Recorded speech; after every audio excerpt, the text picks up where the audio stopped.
La Facultad de Derecho da la más cordial bienvenida a todas y todos nuestros seguidores a una conferencia más del Colegio de Profesores de Derecho de Trabajo. Hoy con el programa Temas de Seguridad Social, Pensión de Viudez en Matrimonio o Concubinato. Los dejo en voz de la doctora Catalina Zavala Olivares. Hola, ¿cómo están? Muy buenas tardes.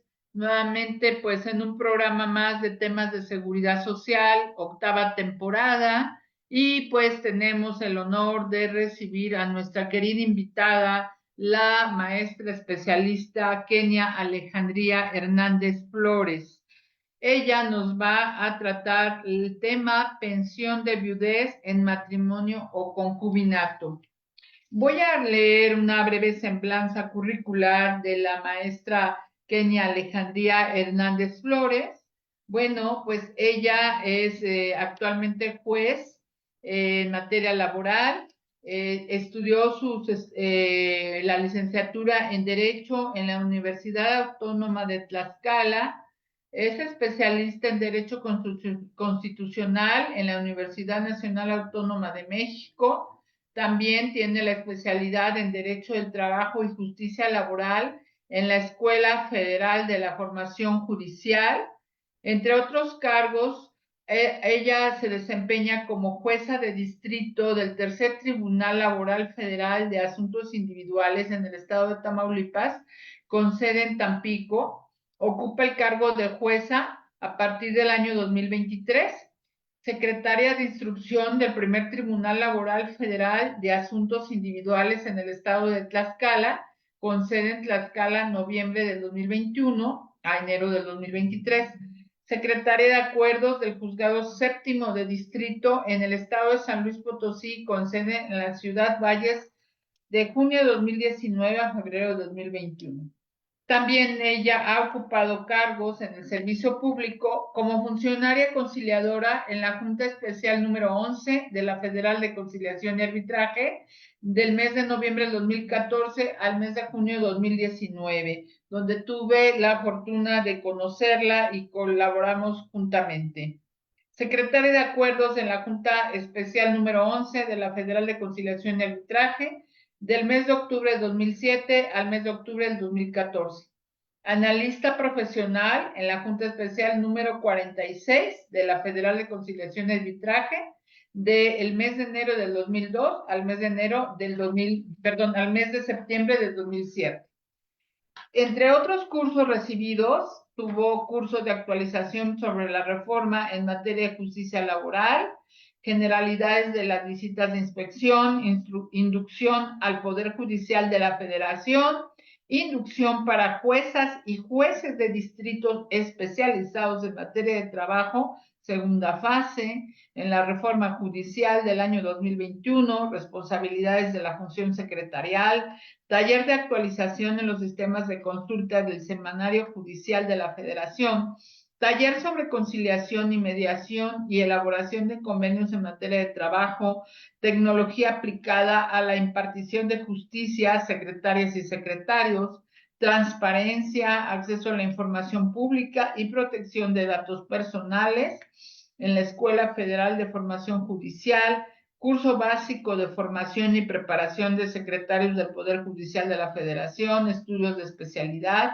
capacitación para el trabajo remoto de órganos jurisdiccionales en el Instituto de la Judicatura Federal, curso para generar espacios libres de violencia en la Escuela Federal de Formación Judicial, y entre los cursos que ella ha impartido están el Diplomado de Nociones Generales de Derecho en el año 2019 en la asignatura Derecho del Trabajo, también el curso básico de formación y preparación de secretarios del Poder Judicial de la Federación, estudios de especialidad, ciclo escolar 2020 con la asignatura Elementos Teóricos Prácticos para Juzgar en Perspectiva de Género, curso de especialización sobre la reforma en materia de justicia laboral, quinta generación con la asignatura Módulo 3, Nuevo Paradigma del Derecho Colectivo del Trabajo en la Escuela Federal de Formación Judicial.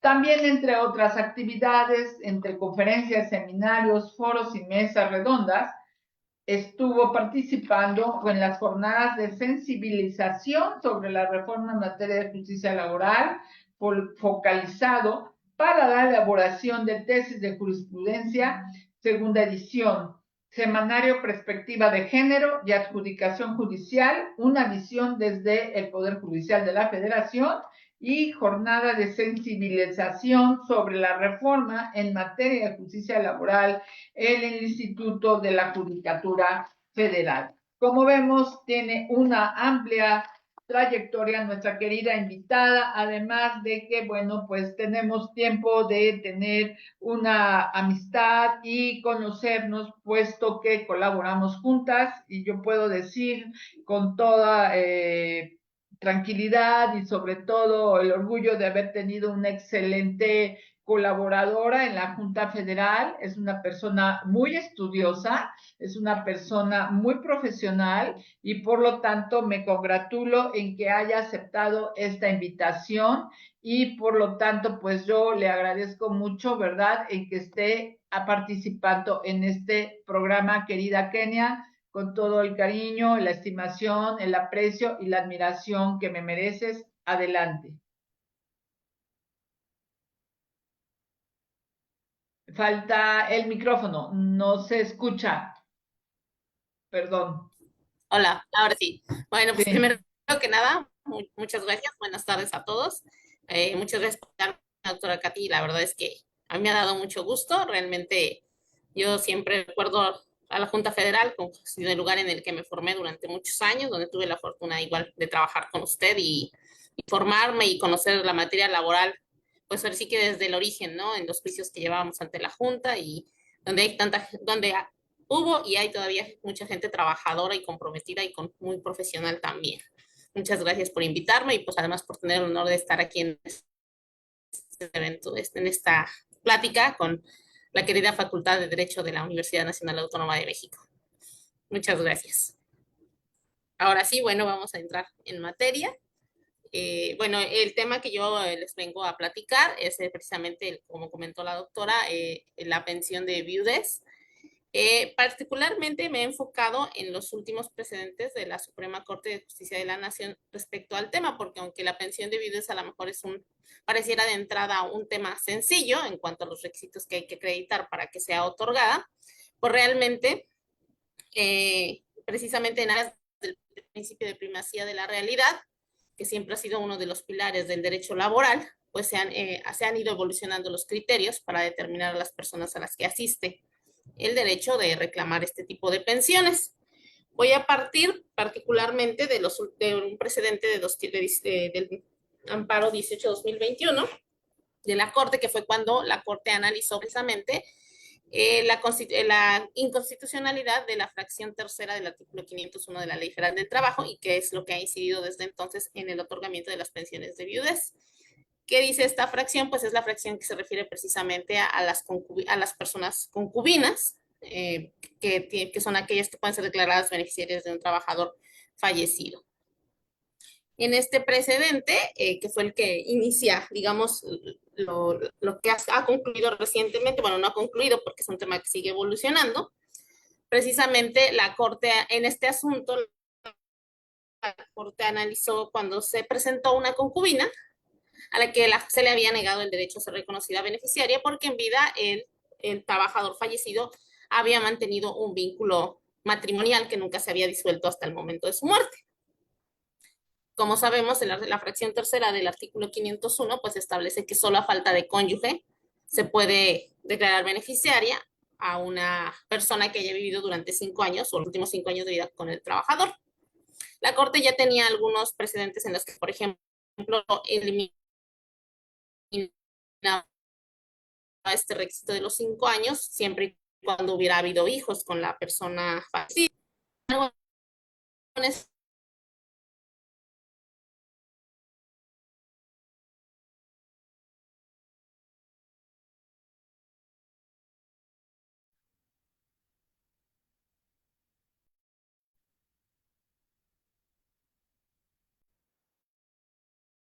Se tiene que aplicar esta perspectiva.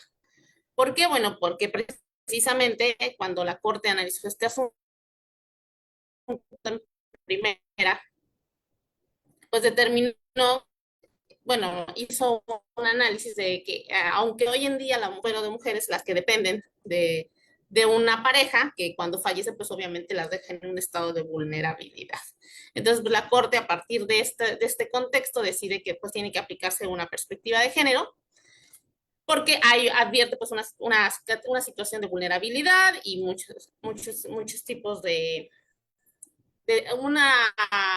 existe una discriminación hacia la cuestión de la mujer cuando queda, bueno, no una cuestión de discriminación, sino cómo podía generar una situación de discriminación el hecho de que a una persona que vivió o convivió con un trabajador se le niegue el carácter de beneficiaria porque no existiera, porque no se había disuelto el vínculo formal de matrimonio.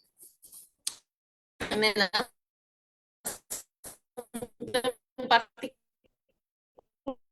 la concubina había alegado o había manifestado, la esposa formalmente, muchos años se había ido ya a otro país e incluso había hecho vida con otra persona. O sea, realmente, pues creo que en la práctica es conocido y de hecho me ha tocado en los asuntos algunos en los que he tenido, pues personas que incluso me lo dicen, ¿no? Realmente el desconocimiento de que el hecho de que no disolver formalmente el vínculo no hace que desaparezca, solo por el paso del tiempo, pues tiene incidencia, ¿no? En la forma en que hay que reclamar los derechos. Bueno, la Corte, después de hacer, perdón, este análisis, retomando, pues determinó que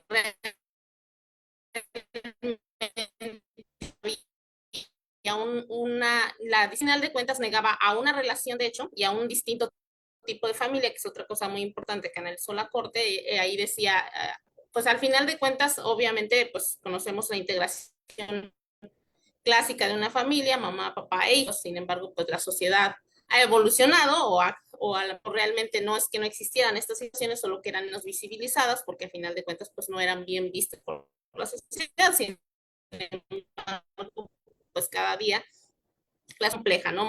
Hay muchas parejas que no entran en esta unión tradicional y pues la Corte estima que la distinción que había en la Ley Federal del Trabajo pues evita que dejaba desprotegida a alguien que efectivamente había tenido una relación de solidaridad, de afecto, en fin, todo lo que implica el matrimonio, aunque sin que exista el vínculo formal.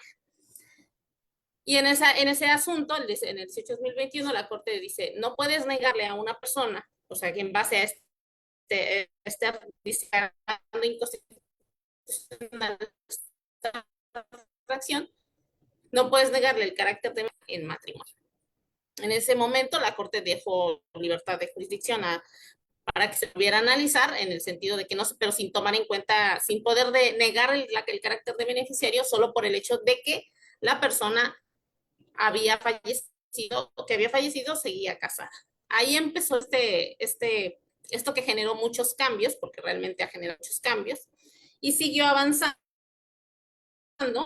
hasta en otro amparo, que es el 30-2022. Este es Perdón, de asuntos perdón, de petróleos mexicanos. perdón, una interrupción. Sí, Se oye un poquito no, adelante. intermitente, un poco intermitente la señal. No sé si sea por el cambio o algo, pero se oye como Okay. que cortado un poquito. Entonces, si me pudieras hacer el favor de A ver, checarlo, el audio, porque se oye como que cortado. si me permite un segundo, me pongo Sí, sí, claro. audífonos, a ver si eso Sí, ayuda. a Bueno, no, ver, a ver, sí, déjeme ver. Micrófono, sí, le voy a subir más el volumen. sí, sí, porque se oye como intermitente, maestra. Déjeme, Sí, incluso sí, a ver. podría ser también su señal de internet. Posiblemente Ajá, eso esté fallando un poco y el audio se corta. sí, Híjole, sí podría ser el internet. No, me falta una rayita. sí, se oye un poquito Permítame. cortado.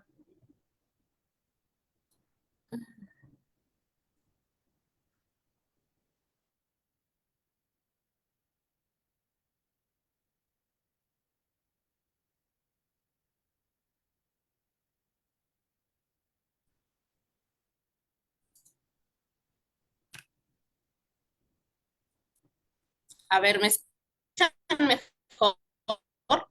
Se oye cortado.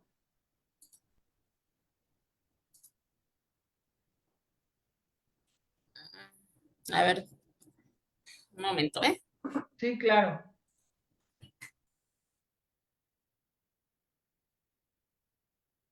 Pues sí, sabemos que esto es de las señales por internet, no depende ya de nosotros, pero bueno, pues esperemos, como la maestra está fuera de la Ciudad de México, entonces pues no es fácil también, y también por el clima, hay muchas cuestiones que dependen de ello, ¿verdad?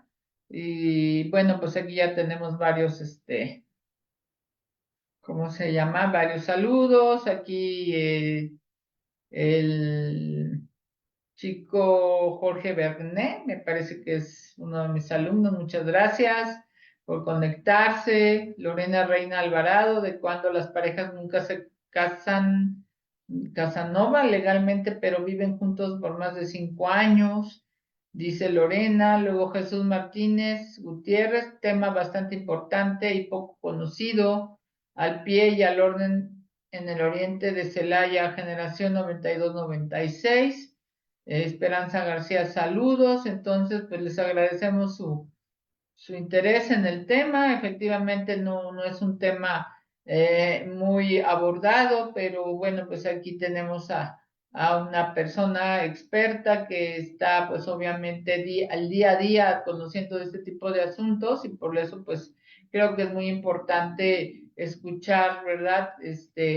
Pues su exposición, y sobre todo la opinión que le lleva a tener algunas conclusiones respecto del tema que se está exponiendo, pero bueno, pues sí, ya sabemos que siempre estamos expuestos, ¿verdad?, a este tipo de situaciones que se dan. Pero bueno, yo creo que aquí con lo que nos comente la maestra Kenia, sobre todo en cuestiones de la perspectiva de género, en cuanto a la igualdad que debe de tener, bueno, o que la Corte ha interpretado, ¿verdad?, en el aspecto de no discriminar a la persona que haya vivido los últimos años con otra, independientemente sea hombre o mujer, porque ya sabemos pues ahora toda la perspectiva que se tiene de las personas que están pues viviendo en ¿cómo se llama?, en los nuevos matrimonios del mismo sexo. Entonces, bueno, pues ha tenido muchos cambios la ley en materia de seguridad social,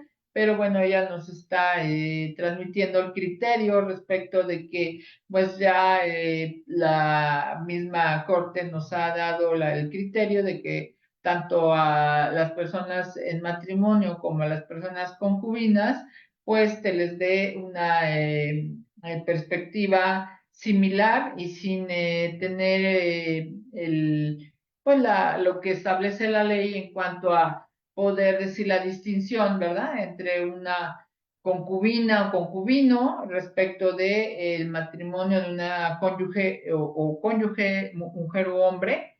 Entonces, bueno, pues aquí la maestra Kenia nos está exponiendo dentro de su experiencia, precisamente como juzgadora, las eh, experiencias, y sobre todo, pues, los criterios que se han tomado en este aspecto, ¿no? Entonces, por eso es que es importante tomar en cuenta, sobre todo, pues, las personas que viven día a día, ¿verdad?, todo este tipo de cuestiones en la impartición de justicia, por los criterios que se han tomado. Parece que ya restableció la señal la maestra Kenia. Adelante, A maestra. ver, ¿me escuchan mejor? Sí, con mucho Ah, gusto, sí, ya la escuchamos perfecto. mejor. Muy bien. Sí, Qué bueno. Muy sí, bien. muy bien. Bueno, Gracias, adelante. gracias. Bueno, miren, retomando, voy a hacer un resumen así de lo que había dicho de la 18-2021, del precedente 18-2021. Pues en esencia, en ese asunto, la Corte declaró inconstitucional la fracción tercera del artículo 501 de la Ley Federal del Trabajo, que exigía que para ser declarada beneficiaria una concubina forzosamente tenía que no existir una cónyuge supérstite, o bien que no estuvieran ambos libres de matrimonio. ¿Por qué? Bueno, reconociendo las situaciones de hecho, ¿no? Que muchas personas se separan, pero nunca disuelven los vínculos formales de matrimonio, establecen nuevas relaciones, y bueno, ese vínculo sigue permaneciendo. Entonces, desde la Corte dice, bueno, el estado civil no puede ser utilizado para establecer una distinción o una restricción al derecho de protección a la familia que le asiste a las personas, como en el caso de una concubina, pues que ha establecido una relación de solidaridad, de afecto con otra persona, pues no se le podría negar ese derecho de protección porque finalmente la pensión de viuda, pues su fin es proteger a la familia que queda, pues sí, vulnerable a raíz del fallecimiento de un trabajador, ¿no? Entonces la Corte dice, bueno, esta restricción no está justificada constitucionalmente, no puedes utilizarla para negar el carácter de beneficiario a una concubina, porque a final de cuentas, pues eso sería, vulnera el principio de igualdad y el principio de no discriminación. Entonces, aquí empieza como que evolucionar porque aquí es como que ya donde se marca un cambio de los presentes que previamente había ido sosteniendo la Corte, incluso previo a esos existían estos que decían que, bueno, prevalecía, por ejemplo, la última acta de matrimonio, digo, perdón, la más antigua, al revés. Entonces, ya aquí empieza a cambiar el criterio de la Corte, precisamente pues en aras del principio de realidad, ¿no? Más adelante, la Corte en el 2022 conoció otro asunto en el que estaban en disputa dos esposas. Bueno, obviamente una más antigua que la otra, pero aquí ya la Corte se aparta de este criterio que había sostenido del matrimonio más antiguo, de hecho justificó porque ya no era aplicable en el caso. Pero en este asunto en particular se presentaron dos esposas de un trabajador fallecido de Petróleos Mexicanos. Déjenme, bueno, en mi experiencia, la verdad es que es muy común aquí en Tamaulipas, que tenemos muchos asuntos de Petróleos Mexicanos, pues dado que son trabajadores que trabajan muchos meses fuera de su entidad o de donde son originarios, pues la verdad es que al menos yo tengo asuntos en los que hay hasta 4 personas que pretenden la designación de beneficiarios. En este asunto se presentan dos personas que ambas tienen un acta de matrimonio, o sea, ambas se ostentan como cónyuges, no como cónyuge y concubina, que había sido el precedente, perdón, en el anterior se había presentado únicamente una concubina, no había controversia con una esposa, simple y sencillamente ahí se le había negado el carácter de beneficiaria por existir un vínculo matrimonial previo, pero no había controversia. La esposa jamás se apersonó al juicio, sino que simplemente la Junta le había negado el carácter de beneficiaria por existir un vínculo previo de matrimonio. En este asunto, no, en este asunto ambas esposas, bueno, ambas personas, fueron cada una por su parte a solicitar que fueran declaradas beneficiarias y a obtener la pensión post-mortem, que es la que da Petróleos Mexicanos a las viudas.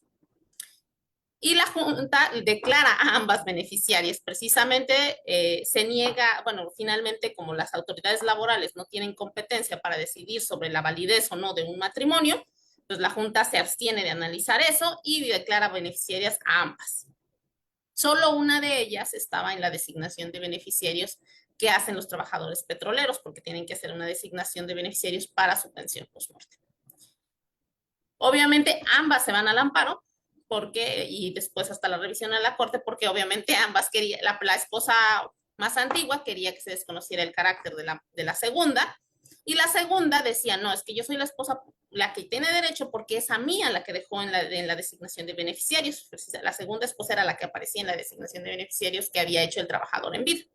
Los trabajadores de Pemex tienen una particularidad, ellos pueden repartir la mitad de su pensión, es obligatorio, se la tienen que dar a su esposa e hijos, pero la otra mitad se la pueden dejar a quien ellos quieran. Aquí el trabajador le había dejado el 50% a su segunda esposa y a los hijos que había tenido con ella. Y había excluido a la primera esposa. Entonces, pues obviamente ambas pretendían que la otra fuera excluida. La Corte aquí estimó que era correcto lo que había hecho originalmente la Junta, porque a final de cuentas, la Corte analizó el contrato colectivo de Pemex y decía que finalmente el carácter de cónyuge no estaba, mientras no fuera declarado inválido formalmente por la autoridad competente, que en este caso hubiera sido un juzgado civil o familiar, más bien, pues no se les podía negar a ninguna de las dos el carácter de cónyuge. Además, en este caso, ambas habían tenido hijos con el trabajador fallecido. Y aquí la Corte abre la posibilidad de que la pensión se divida entre ambas personas. Precisamente, que es lo que se había hecho, obviamente, aunque las partes inconformes querían que se le negara a la otra, a final de cuentas, la Corte vuelve aquí a hacer otra vez, hace el estudio con perspectiva de género y dice, a ver, el hecho de que haya subsistido un vínculo y otro, realmente lo que nos dice en este asunto es que tú, el juzgador, o particularmente los juzgadores, teníamos que ver si realmente seguía existiendo esa relación de, aun cuando materialmente ya no vivía con una, si realmente seguía, obviamente, habiendo esta dependencia económica, ¿no? Esta familiaridad que a final de cuentas, el hecho de que digamos que ya no fueran pareja en los hechos de la primera, pues el hecho es que él seguía, digamos, atendiendo o dando pues el sustento a ambas familias, ¿no? Entonces la corte aquí dice, no, pues es a las dos y a las dos. Eso fue lo que se dio en este. En el último, y que es el más reciente, que es el 6428 de 2023, aquí había pasado que al revés, aquí viene la concubina y la esposa, pero aquí le niegan el carácter de, a la esposa, porque digamos que durante el trámite, pues se había advertido que con quien vivía y con quien había fallecido el trabajador, pues había sido con la concubina. O sea, la concubina era con la que ya tenía esta relación, pues, afectuosa, digámoslo así. Y no, entonces, pues le niegan el derecho a la esposa de ser reconocida como beneficiaria y la pensión se le otorga a la concubina.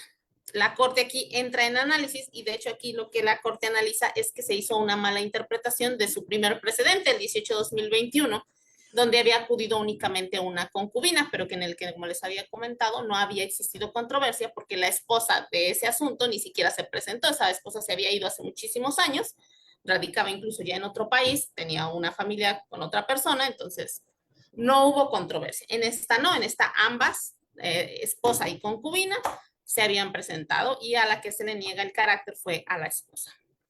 Aquí la Corte especificó que ese precedente del 18/2021 pues no era exactamente aplicable y que no podía interpretarse como el hecho de que al reconocerse la concubina se pudiera desconocer los derechos que derivaban del vínculo legal que no se había disuelto, porque lo mismo que había dicho en el 30/2022 dice, a ver, el hecho de que siga existiendo el vínculo o que él ya, más bien que ya haya iniciado una nueva relación no implica que no se siga haciendo cargo de su anterior pareja, ¿no?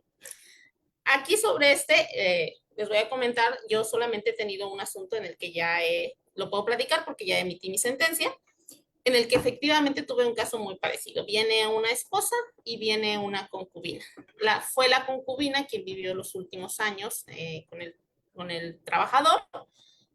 Me trajo pruebas, fotografías, ella tenía muchas cosas para acreditar pues que la relación que ella tenía pues era la más cercana, ¿no? O sea, que ella era con la que vivía, tuvo testigos, hubo documentos, hubo fotografías, muchos elementos que me trajo para acreditar que tenía una relación pues de pareja y de hecho con el fallecido. Ella misma me informó que existía una esposa que efectivamente de la que nunca se había divorciado. Entonces, obviamente, como para poder analizar, como con los precedentes que ya existía de la corte, pues tuve que mandar a emplazar a la esposa, que se encontraba en Estados Unidos, efectivamente, pero se presenta y bueno, ella ya obviamente a la personarse en juicio me dice, a ver, o sea, sí vivo en Estados Unidos, pero de manera intermitente. ¿Por qué? Porque el fallecido y yo tenemos una hija. Tuvimos varios hijos, pero nuestra hija menor pues se fue a estudiar allá y obviamente pues yo voy y vengo porque pues la acompaño, muchas cosas. Yo sigo llegando a la casa porque él y yo seguimos teniendo una relación, o sea, él sigue dándome, pues ella no trabajaba, nunca había laborado a lo largo de su vida, e incluso el trabajador al tramitar su pensión, porque el trabajador ya era pensionado, la había dado de alta a ella para recibir la ayuda asistencia, perdón, la asignación familiar que correspondía a su esposa, o sea, a su cónyuge formalmente. Obviamente tuvimos igualmente testimoniales a favor de la esposa y bueno, en este asunto la verdad es que se advertía, o al menos desde el punto de vista, de mi punto de vista y conforme a las pruebas, que efectivamente pues aún cuando él residía, aunque su esposa iba y venía y él también tenía una relación con la persona con la que vivía aquí, pues él seguía teniendo de hecho él se iba, es más, la misma concubina reconoció que él iba con frecuencia a Estados Unidos a estar temporadas allá con su familia que vivía en Estados Unidos. Entonces, a final de cuentas, pues a mí me parece que en estos asuntos y conforme los precedentes que ha dado la Corte, pues lo que hay que distinguir es realmente si se mantiene esta dependencia económica, esta solidaridad y esta esta unión que existe, que a lo mejor ya no es del tipo de romántico, por así decirlo, o sea, porque es evidente que con la que vivía, al menos en este asunto, a mí me parece que con la que hacía ya vida, una vida de pareja, pues era con la que vivía aquí en Tamaulipas, pero seguía teniendo una relación, pues en aras de obviamente de que tenía hijos, tenía nietos con la otra persona y se seguía haciendo cargo pues de sus responsabilidades para con ella. Él jamás rompe propiamente esa relación tampoco. Y entonces, bueno, en este asunto en particular, pues en aras de precisamente ese principio de realidad que la Corte mencionaba en todos sus asuntos, y también en que a final de cuentas, pues ambas de alguna forma merecían ser protegidas porque ambas habían conformado de distintas formas un vínculo con el trabajador y ambas dependían de él pues después de su muerte, porque a final de cuentas, bueno, vaya, incluso por ejemplo, a la concubina el trabajador le había pagado una carrera, le había ayudado a volver a estudiar y cosas así, ¿no? Pues obviamente a la mamá de sus hijos que tenía en Estados Unidos, porque con la concubina no tuvo hijos, pues le daba obviamente para sus propios gastos, para que ella fuera y viniera a Estados Unidos, en fin, o sea, seguía habiendo esta relación de solidaridad que la Corte marca mucho en sus precedentes. Y bueno, en este asunto en particular, yo consideré procedente dividir la pensión post-mortem. La partimos a la mitad y, perdón, no es una pensión post-mortem, él no es un trabajador de Pemex, en mi asunto es un trabajador que tiene una pensión del Seguro Social y se dividió al 50% para que ambas recibieran su pensión de viudez. El asunto sigue estando en amparo, no ha sido resuelto, no nos han confirmado la resolución, pero bueno, yo siguiendo esta línea jurisprudencial de la Corte, estimé que procedía dividir la, la pensión. Ahora, la verdad es que estos asuntos son de los más complicados, en donde existe un encuentro de beneficiarios que aspiran a reclamar el mismo derecho.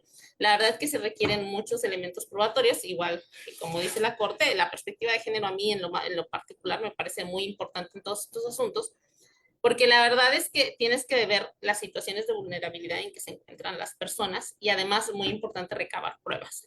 Al menos en los que yo he tenido, buscamos mucho, porque a veces la verdad es que llegan y plantean, pues yo dependía económicamente de tal, ¿no? Y a veces puede ser un testigo nada más, ¿no?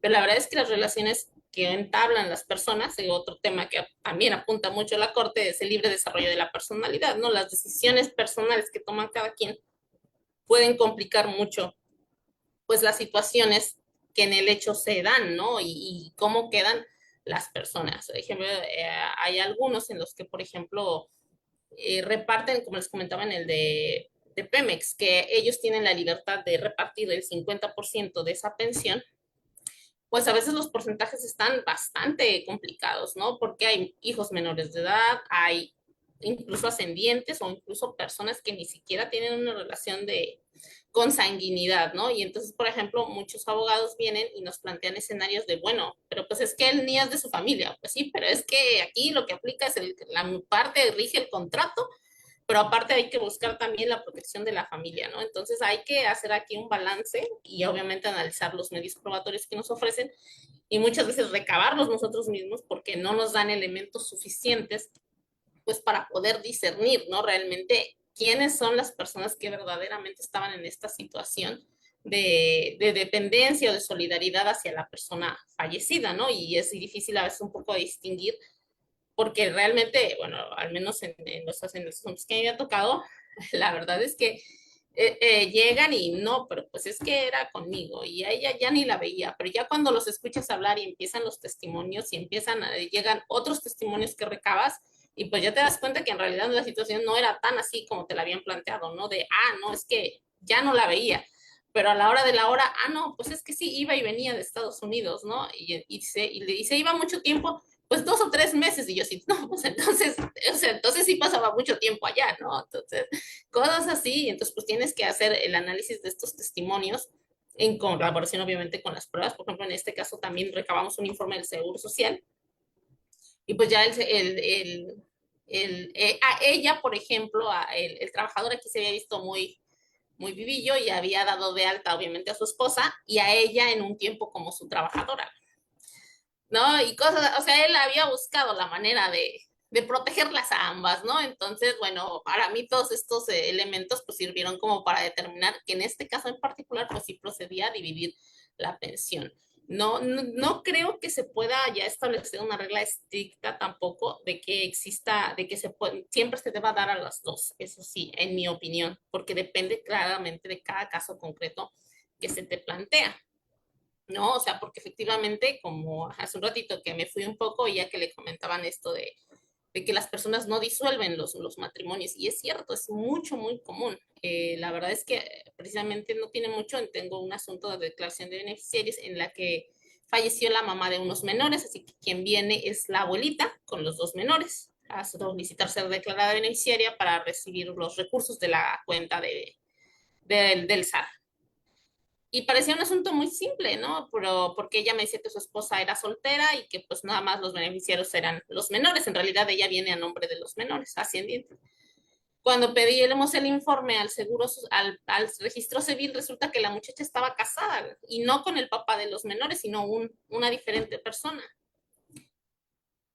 Entonces ya cuando la abuelita compareció, me dice, pues es que, o sea, sí estaba casada, pero fue hace muchos años, dice, eso ya no vale. Y yo así de, no, porque obviamente le habíamos preguntado, nosotros tenemos como regla que cuando hay una declaración de beneficiarios se les pide expresamente que manifiesten bajo protesta de ciberverdad si existe cónyuge, si existe alguna persona con la que pudiera ser beneficiaria aparte de ellos mismos. Y ella nos había manifestado que no había nadie, que su hija era soltera. Y yo dije, a ver, pero ¿cómo? Pues usted me dijo que era soltera. Y dice, no, pues es que sí era soltera porque él se fue hace muchos años y no regresó y entonces el matrimonio pues ya desapareció. Y yo así de, no, pues es que no desaparece. Y ahí traigo, obviamente había que explicarle, a ver, no desaparece por esto, y él como viudo también tiene derecho a ser declarado beneficiario, hay que llamarlo, o sea, porque yo no puedo llevar el juicio sin él. Entonces, bueno, todas estas situaciones la verdad es que sí suceden, o sea, las personas realmente piensan, o sea, porque yo la escuché y me queda claro que estaba convencida de que su hija ya no estaba casada, ¿no? Porque realmente decía, pues es que ya tiene muchos años que se fue y él jamás, y además no es el papá de los niños, entonces, ¿por qué lo tiene usted que llamar? Y yo diré, pues porque es viudo él es el viudo de su hija, ¿no? Entonces, muchas cosas así que realmente estos presentes, a mí lo que más me parece importante de ellos es que se van a eso, ¿no? A ir, cuáles son las situaciones de hecho, porque también era, y creo yo que todo nació porque a veces, pues a ver, si viviste 30 años con alguien, pero él hace 20 años se casó y nunca se divorció, pues es evidente pues es injusto de negarle a alguien que toda una vida pasó junto a alguien solo porque un vínculo formal pues nunca desapareció o nunca se disolvió conforme a lo que marca la legislación, ¿no? No sé si, bueno, hasta aquí yo creo que terminaría mi intervención. Si gustan, para que demos pie a las preguntas o a los comentarios que quieran hacer o que quieran que abunde. Sí, muchas gracias. Pues pues lo único que hemos recibido son felicitaciones, saludos desde Celaya, saludos de Panamá. Bueno, hoy somos internacionales de Eduardo Ruiz, digo qué bien. También Dalila Bedoy, Magali, Espadas, así que bueno, pues un amplio repertorio aquí de personas que nos están escuchando. Y bueno, pues aquí también un brillante alumno, Jorge Begné. Y pues la verdad es un tema muy interesante, querida Kenia. Y bueno, pues de ahorita hasta en este momento no hay preguntas, pero bueno, me gustaría que nos comentaras, como tu experiencia que tuviste en la Junta Federal, ahora como jueza en los nuevos tribunales, ¿qué cambios puedes ver en este tipo de resoluciones de designación de beneficiarios, sobre todo para las viudas o viudos en matrimonio concubinato, ¿verdad? Porque mencionabas, ¿verdad? Algunos principios como el de la realidad, que antes, pues, de la reforma a la Ley Federal del Trabajo en el año 2019, pues no estaba incluido dentro de los principios procesales, o el de veracidad. O sea, que en estos momentos tú qué nos podrías comentar. Perdón, también aquí está Lorena Reina, está conectada desde California, Lorena Reinas Alvarado. Bueno, pues gracias por conectarse de tantos lados. Les agradecemos mucho la atención a este programa, muy interesante, sobre todo pues en voz de una persona que está viviendo la realidad, hablando del principio de realidad, ¿verdad? De estos temas y sobre todo la experiencia, que eso es lo que nos enriquece. Y pues en este aspecto, de Kenia, pues nos gustaría que nos mencionaras precisamente cómo tú has vivido este cambio, ¿verdad? Dentro de lo cuando estuviste tu experiencia en la Junta Federal en este tipo de resoluciones, ahora a los que ves o los criterios que se tienen para juzgar, como lo has comentado tú, respecto al principio de realidad o el no discriminación, porque bueno, pues sabemos que siempre decía, el que tiene o la que tiene la prioridad es el matrimonio más antiguo, como los has Ujú. comentado, pero actualmente los criterios han cambiado.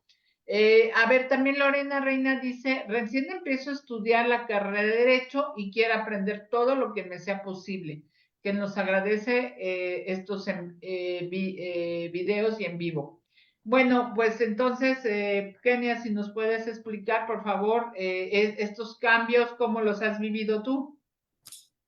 Mire, yo creo que, híjole, la verdad es que yo creo que la diferencia más que nada también es que bueno, ya ve que desde que nos tocó la reforma de 2012, la de derechos humanos, como que yo creo que de ahí empezó también a cambiar cómo la Corte abordaba estos asuntos, porque obviamente, pues a nosotros todavía cuando estábamos en junta, pues nos tocaba que los colegiados pues seguían estos mismos precedentes, los anteriores, ¿no? De que el matrimonio más antiguo, si está casado, pues no puedes dársela a la concubina y todavía. Entonces, cuando la Corte empieza a cambiar esto, obviamente, pues primero permea en los colegiados, en los juzgados de distrito, y ahorita en los tribunales laborales ha sido como muy evidente, porque obviamente la reforma pues le dio mucho énfasis precisamente al principio de realidad, ¿no? Ya ve que a nosotros nos regía de principio a verdad sabida y buena fe guardada, que de alguna forma pues lo tenía implícito, ¿no? O sea, pero también es cierto que, bueno, yo una de las cosas que más noto aquí es que, por ejemplo, yo me acuerdo mucho que allá en Junta los colegiados nos limitaban mucho con el 782, el de recabar pruebas, ¿no? O sea, porque cuando lo hacíamos ellos decían que estábamos alterando el equilibrio procesal y ese tipo de cosas. Y pues muchas veces la verdad es que los abogados no te traen las pruebas suficientes, ¿no? O sí, pero en el avance del procedimiento te das cuenta que hay otras cosas que, como le digo, o sea, de repente una situación que no te planteó ni parte actora ni parte demandada y que pues ya no hay pruebas sobre esa situación y que es necesario que tú te puedas allegar de los medios. O sea, yo veo que esa herramienta es la que ahorita en los laborales está siendo muy útil para esta clase de asuntos en las que pues, realmente necesitas allegarte de elementos para saber realmente qué es, o por lo menos acercarte más a la verdadera situación, a lo que realmente está sucediendo más allá de lo que te plasman en un escrito de demanda, ¿no? Porque la verdad es que al menos a mí me pasa mucho y me ha pasado así literal en audiencia, en que ya cuando escucho al actor en persona me doy cuenta que pues lo que dice la demanda es apenas un ligero esbozo de lo que realmente le sucedió a la parte actora o a la demandada, ¿no?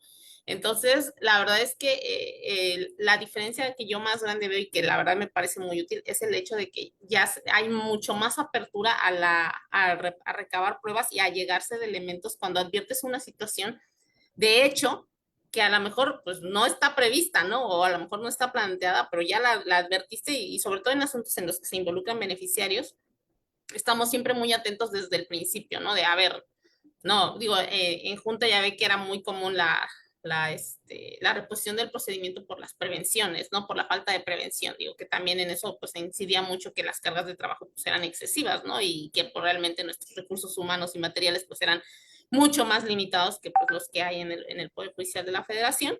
Entonces, obviamente, tratamos mucho desde la demanda, analizar, ¿no? Pues cuando caen en contradicciones o cuando me dicen, no, es que sí estaba casado, pero ya no. A ver, aclárame, ¿cómo que no estaba casado? ¿Sí o no? Digo, ya me tocó alguna que me vino y me dijo que era la esposa y ya estaba divorciada de él. O sea, ella se quería ostentar como esposa y resulta que en la investigación aparece el acta de divorcio y yo así de, o sea, por fin estabas o no estabas casada, ¿no? Entonces, bueno, sí estábamos separados, pero él, a ver, o sea, cosas así, ¿no? Que que a nosotros pues difícilmente nos podíamos llegar a enterar porque estábamos muy limitados en este tipo de cosas, ¿no? Pero obviamente pues yo creo que eso abona a tener resoluciones pues más completas y más apegadas a la realidad. Claro, sí, claro. Y además ahora pues no está el criterio del juez como en tu caso limitado, como en su momento en juntas donde nos decían, no, tú no puedes ir más allá de lo que te ofrecieron Ujú, las partes, sino ujú. que ahora tú como jueza pues tomas un criterio y incluso puedes tener la facultad de llegarte todos los elementos, aunque no te los hayan ofrecido para tomar un criterio respecto al principio de realidad y veracidad. Claro, ¿Verdad? Y bueno, así aquí es. hay una chica, no sé, Kenai Luna, no sé quién, pero dice, buena tarde, dice, si existen esposa y hubo separación, y aunque el esposo no vive con la novia, pero sí duerme con ella, pero cada quien está en su casa, con la concubina no tiene hijos y con la esposa son tres, dos mayores de edad y una menor. Entonces yo quiero pensar que está preguntando a quién le corresponde la pensión, porque dice si existe esposa, pero hay separación y el esposo no vive con ella, ¿no?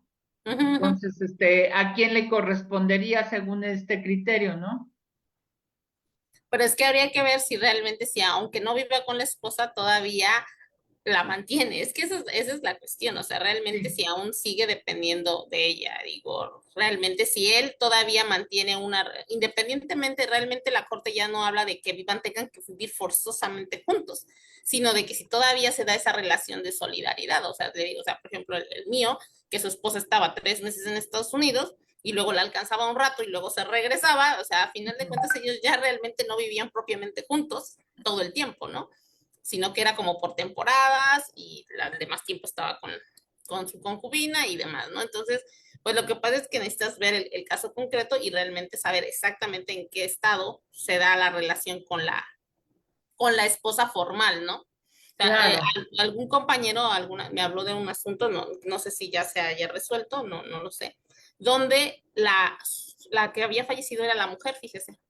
Él era el Mm, último esposo, bueno, el concubino, pero ajá. el esposo formal, el que nunca se disolvió el vínculo, ella lo había dejado por violencia intrafamiliar, nunca se divorció porque huyó definitivamente.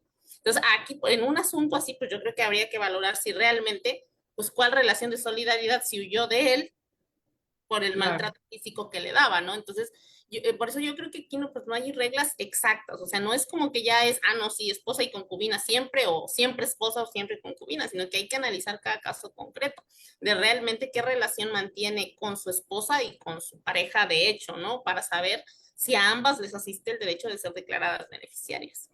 Claro, y Uh -huh, además porque la ley del Seguro Social pues le sigue dando prioridad a la esposa, pero uh sin -huh. embargo ahora con el criterio que bien mencionas, pues ya habría que ver cada caso en específico, ¿no? Así es, así es. Aquí hay otra persona, lo Masto Soberano, dice, Pemex le pagó a una concubina y había una demanda de un menor con discapacidad auditiva.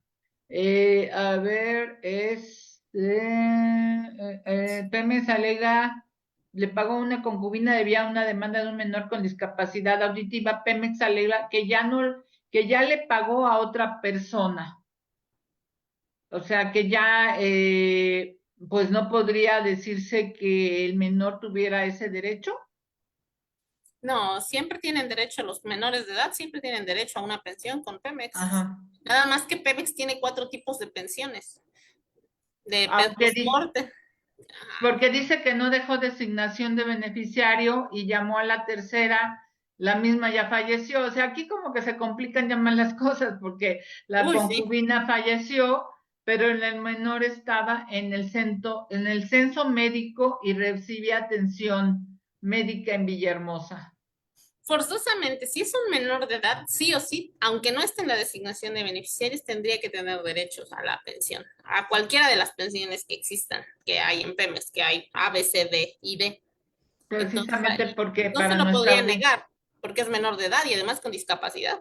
y además para nuestra audiencia, pues hay contrato colectivo, que es donde hay mejores beneficios, ¿no? Así es, Para los trabajadores de Pemex. Así Y es. también dice que Nay Luna sí sería el caso de que la que estuvo con el trabajador los últimos 3 años, con él pudiera reclamar pensión porque ya no tiene contacto con la esposa, era el tema que comentabas, ¿no? Ujú.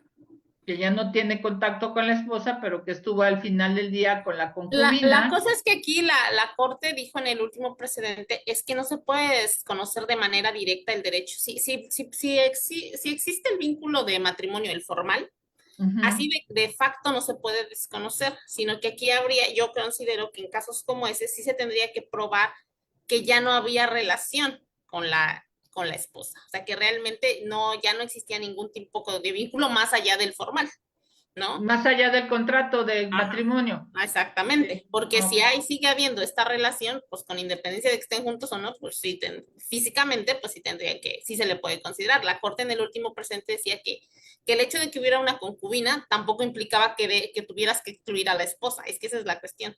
O sea, ni que Mm, exista concubina ni que exista esposa excluye que pueda existir la otra. Aquí la cosa es ver con cuál, si con ambas se da esta relación de solidaridad o solo con una de ellas. claro. Y dice lo más soberano, si tiene que haber dependencia económica, también Artur López, si se debe de acreditar la dependencia. No me dicen si de la esposa o de la concubina, pero ¿qué con la dependencia? Porque la ley del Seguro Social establece la dependencia, no la ley federal del Ujú, trabajo, la ley federal cuando del trabajo. ayudes, ajá, porque la ley federal del Es que trabajo en se realidad, presume, es que si eres ajá. cónyuge se presume y si eres concubina también se presume la dependencia económica. Por eso de lo que se habla más que otra cosa es de este lazo de solidaridad, que obviamente tiene implícita pues la dependencia económica, porque es evidente que pues dependías, o al menos en cierta medida dependes de tu pareja, ¿no? En el caso de las personas que reclaman una pensión de viudez, porque dejas de tener el ingreso que esa persona pues allegaba a la unión, ¿no? Entonces, pues implícitamente sí hay una dependencia económica, pero pues, o sea, estrictamente que tengas que acreditar, oye, me dabas dinero, pues yo creo que, bueno, por ejemplo, yo lo estimo así cuando los dan si los designan beneficiarios, pues yo entiendo que está implícita esa dependencia económica, porque si no, no los designarían beneficiarios, por ejemplo, cuando los designan ante el Seguro Social directamente. Sí, porque aquí también Artur López y Lomasto dicen que si habría mucho riesgo, ¿no? Solo con la testimonial acreditar la dependencia económica, habría riesgo, porque pues la verdad, y como comentas, hay una presunción, Uh -huh. pero ¿cómo de otra manera podríamos Pues yo creo que sí, las vincular? testimoniales son a lo mejor lo que tienen más al alcance la mayoría de las veces. Digo, yo he recibido fotografías, he recibido casi aquí cartitas de amor, los WhatsApps, ya sabe, aquí del día Ajá, cómo nos escribíamos y todo lo que nos platicábamos. O sea, ajá. realmente, pero la testimonial pues sigue siendo una de las principales realmente, pero sí, yo he recibido fotos, WhatsApps y qué otra cosa me han traído. Bueno, incluso de una me trajo que fueron a unas como pláticas tuvieron algún conflicto y fueron como a ya se iban a separar y fueron como a unas reuniones de estas de conciliación que hacen en los centros familiares y les Ah, dieron como sí. una constancia. Entonces, pues eso también me lo trajo para demostrar que pues, sí eran en parejas. O sea, realmente pues hay distintos elementos, pero sí la testimonial pues sigue siendo de las principales. Yo creo que cualquier elemento que pueda evidenciar la existencia de la relación, pues puede ser aportado. A final de cuentas, ya uno lo valora en conjunto, porque también es cierto que difícilmente de una sola prueba a lo mejor sacas todo, pero bueno, yo en este caso en el que yo les digo que tuve, pues hubo testimoniales, hubo fotos, me trajo todos los comprobantes del hospital, ella misma pagó, hizo los trámites funerarios, entonces ella aparecía como ya ve que en el acta de función es quiénes fueron los testigos, ella firmaba el acta de defunción, entonces distintos elementos que demuestran pues que efectivamente ella era la que estaba ahí en el momento las fotos eran de ella con él en el hospital, Mm, ¿no? Entonces, distintas cosas así yo he recibido y pues a mí me parece que cualquier elemento que puedan tener de la relación pues abona a poder demostrar el vínculo que tenían claro.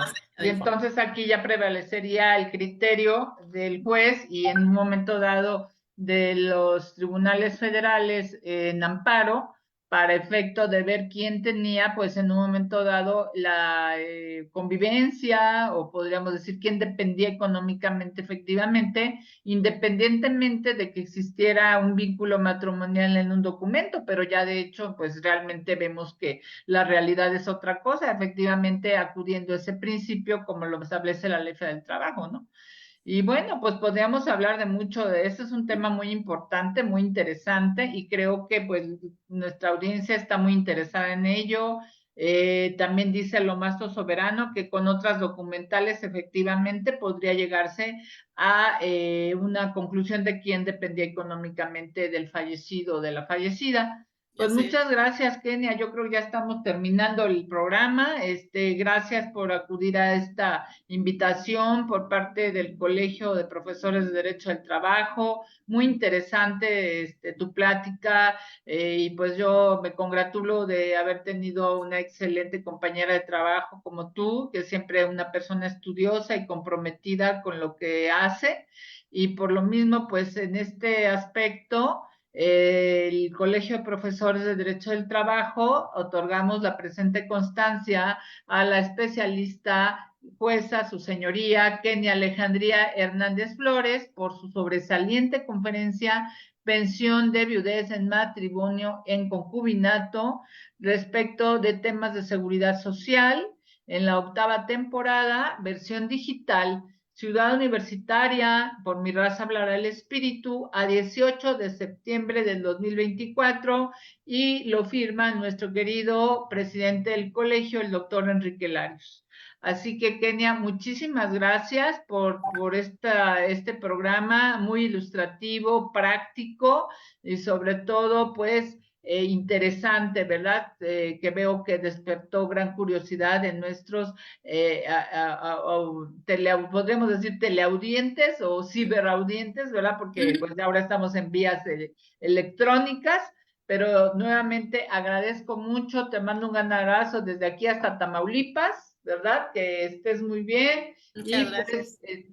nuevamente felicidades. Muchísimas gracias. No, muchas gracias a usted, doctora Katy, por haberme invitado. La verdad es que siempre es un gusto y siempre recuerdo con mucho cariño cuando usted era mi titular, mi jefa. La verdad es que siempre fue un gran gusto trabajar con usted y bueno, excelentes momentos con los compañeros de la Junta Federal y por todo lo que también usted me enseñó, no solo de lo jurídico, sino también de la vida. Muchas gracias. No, con mucho cariño, ya lo sabes que sí, y agradezco que hayas aceptado nuevamente esta invitación. Te mando un gran abrazo y pues nos estamos viendo pronto. Muchas. Muchísimas Cuídese gracias. mucho. Hasta luego y muchas gracias a todos. Igualmente, Hasta que luego. estén muy bien. Maestro Latabán, muchísimas gracias por su apoyo y bueno, ahora dejamos la audiencia para escuchar el siguiente programa en voz del maestro Beltrán, Emanuel Beltrán, donde nos va a compartir su programa y por lo tanto, pues muchísimas gracias y hasta pronto. Muchas gracias, maestra Catalina. Muchas gracias, jueza Kenia. Muy interesante su clase y aprendemos mucho al respecto. Muchas gracias por su ponencia. Muchas gracias, igualmente, mucho gusto. Hasta luego. Muy buenas tardes, maestra Marlene. ¿Cómo está? Su servidor, Emanuel Beltrán. Compañeros de la Facultad de Derecho, muchas gracias para empezar a nuestra directora Sonia Venegas, a nuestro director de seminario, al doctor Enrique Larios, a la Facultad de Derecho por esta invitación, ¿ok? Y sobre todo, bienvenidos a su programa de Derecho Laboral Burocrático, ¿ok? En esta ocasión nos acompaña la licenciada Marlene Romero Basurto y nos va a hablar de acoso en el trabajo en la modalidad de violencia laboral, ¿ok? La licenciada Marlene Romero es licenciada en Derecho por la FES Acatlán, ¿ok? En el año 2002 al 2005 trabajó en la Policía Federal Preventiva, en el 2007 en el Juzgado Decimoprimero Mixto de Distrito, del segundo circuito en la Fiscalía General de Justicia de la Ciudad de México, donde ha tenido diferentes adscripciones en Centro de Terapia, de Apoyo a Víctimas de Delitos Sexuales, en Centro de Atención a Víctimas de Violencia Familiar, Personas Ausentes, Extraviadas y actualmente se encuentra laborando en la Unidad de Medidas de Protección en el área de seguimiento y reacción. ¿Ok? Su labor en la Fiscalía ha sido en apoyo a las víctimas y actualmente es abogada especialista en violencia de género. Licenciada Marlene, muchas gracias por aceptar esta invitación. Estamos aquí en el Face de la Facebook de la Facultad de Derecho y por favor, maestra, si nos puede platicar un poquito del tema, y algunas preguntillas por ahí que nos van a hacer el auditorio, sobre todo los compañeros de la Facultad de Derecho y de muchas otras personas que están aquí reunidas y que en ocasiones, bueno, que muchas veces preguntan cosas bastante interesantes y sobre todo dudas teóricas y más que nada prácticas de su haber y sobre todo del tema que está bastante en boga, desafortunadamente de moda por el tipo de situación que se está presentando y en nuestra materia pues no deja de ser algo interesante, sobresaliente y que ojalá que no suceda, no suceda como está sucediendo en nuestro país, ¿no? Pero bueno, muchísimas gracias, licenciada Marraine, por favor. Muchas gracias, maestro Beltrán. Pues voy a hablar un poco del acoso laboral. Actualmente, como ya lo refirió, me encuentro laborando en la unidad de medidas de protección y en esta parte de las medidas de protección realizamos medidas para las personas servidoras públicas que sufren de acoso, hostigamiento laboral. Sabemos que la violencia se da en todas las esferas de la sociedad, se da en la casa, se da en la escuela, en los centros de trabajo. Y esa violencia nos lleva a renunciar, por ejemplo, las mujeres, los hombres, ese acoso laboral lleva a perder el empleo. Uh-huh. Entonces, nosotros realizamos esas medidas de protección para las víctimas mujeres. La ley de acceso de las mujeres a una vida libre de violencia nos habla como modalidad de violencia el acoso, la violencia laboral, que es ese hostigamiento no importa de la situación de jerarquía de igual a igual, de arriba hacia abajo, de un patrón a un trabajador, de trabajador a trabajador, y también existe la violencia, aunque es menor, del trabajador al patrón o al jefe. Ajá. Entonces, como ya le había referido, sí existen diferentes protocolos para la violencia, para el trato de la violencia en materia laboral. Sin embargo, dentro de la burocracia no lo hay, no existe. Entonces, pues a lo mejor nosotros como empleados del gobierno nos acostumbramos a los dichos, ¿no? Muchas personas atrás quieren tu trabajo y por eso tienes que trabajar como más tiempo, tienes que estar, hacer lo que nosotros te digamos, las órdenes no se discuten, se acatan. Entonces, como que esas situaciones las estamos tomando como normalizando, ¿no? Estamos normalizando esos micromachismos del jefe es el hombre, ¿no? Realmente las mujeres tienen pocas oportunidades de trabajo dentro de los liderazgos de las instituciones. Actualmente, pues ya vemos que están ingresando dentro de los altos mandos. Sin embargo, pues el acoso existe por esta situación de poder de una persona hacia otra. En materia, le comento que en materia burocrática es que no hay un respeto de horarios, no puedes quedarte todo el tiempo que tú quieras hasta que termines tu trabajo. Pues a lo mejor no vamos a comer, comemos en la oficina, etcétera, etcétera. Y le digo, nosotros estamos como normalizando esta parte de que así se debe trabajar. Sin embargo, existen actualmente normas que nos van a dar ese parámetro, esa pausa para frenar ese tipo de violencias. A mí me parece que son un poco discretas, ¿no? Y a veces indiscretas. Esos acosos laborales en muchos se dan en mi institución, pues te agarro la pierna y te consigo una plaza, o te agarro el hombrito y pues ya tienes algo mejor. No en todos lados, pero sí se da. Y supongo que en todas las esferas de la burocracia existe ese tipo de abusos de autoridad, ¿no? Y pues abusando de esta jerarquía, de este rango, pues sí están los empleados y que además está violentando a la mujer. Estaba viendo una estadística que de cada 4 acosos laborales, 3 de ellos son mujeres. Entonces, por eso me gustaría en este momento, aunque si gustan, tocamos respecto en materia general lo que es la violencia laboral. Sin embargo, me gustaría, profesor, si usted me lo permite, hablar de la violencia hacia la mujer, en ese sentido de que de cada 4 personas, 3 de ellas son mujeres que sufren de violencia, pues me parece importante que les podamos compartir al auditorio qué es lo que pudiéramos hacer en ese tipo de violencias. Existen centros de justicia para las mujeres en donde iniciamos una solicitud de medidas de protección. En esa solicitud de medidas de protección narramos todos los hechos por los cuales la víctima ha sido acosada o abusada en un entorno laboral, ¿no? Por ejemplo, si un jefe la está obligando a quedarse más tiempo de su hora, a lo mejor le grita, le insulta. Hay jefes que insultan y gritan, parece insólito, pero existe, y hay por ahí en internet algunos videos en donde les están gritando y le están insultando a la mujer. Y entonces esos hechos de violencia nosotros los narramos en una solicitud de medidas de protección. El área de primer contacto entonces es el Centro de Justicia para las Mujeres.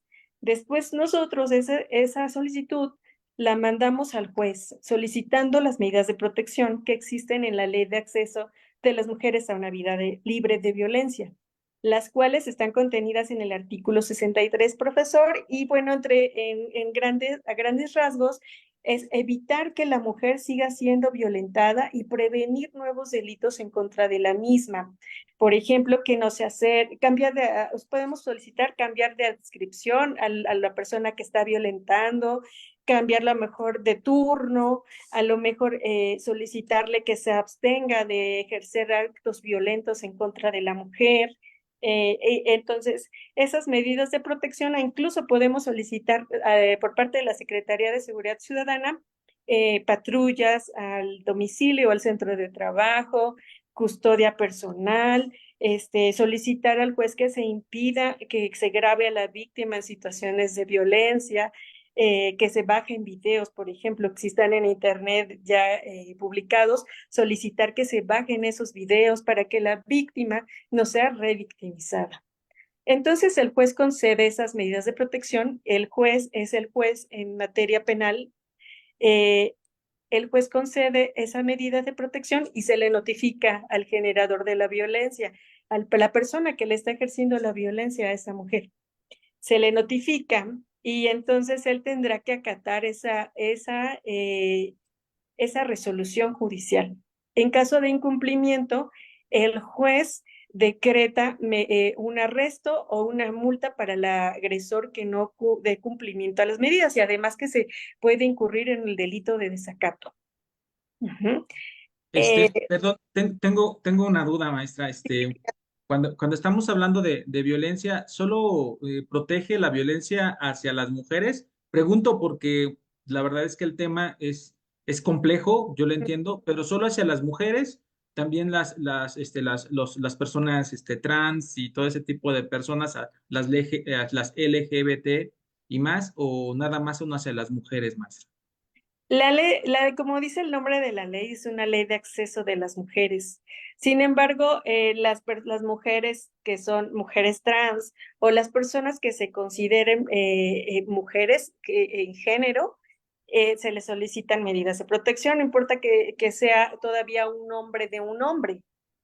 A lo mejor Juan puede solicitar medidas de protección. Sin embargo, Juan se identifica como mujer, ¿no? Él se identifica como mujer y nosotros estamos obligados a respetar esa identidad de género. Ese es uno de nuestros derechos humanos, ¿no? Y entonces nosotros solicitamos a favor de Juan medidas de protección. Sin embargo, es ella, ¿no? Para nosotros y para la ley debe considerarse como ella. Solo es para las mujeres. En caso de los hombres, profesor, hay otras alternativas, y si gusta ahorita tocamos ese tema de qué podemos hacer cuando existe violencia en contra de un hombre. También hay una protección, sin embargo, no es la vía la ley de acceso de las mujeres y las medidas de protección de las cuales yo les estoy hablando. Entonces, hay una resolución en donde el juez le dice al agresor que no se acerque y que frene esa violencia. Se le notifica y él tiene que dar cumplimiento.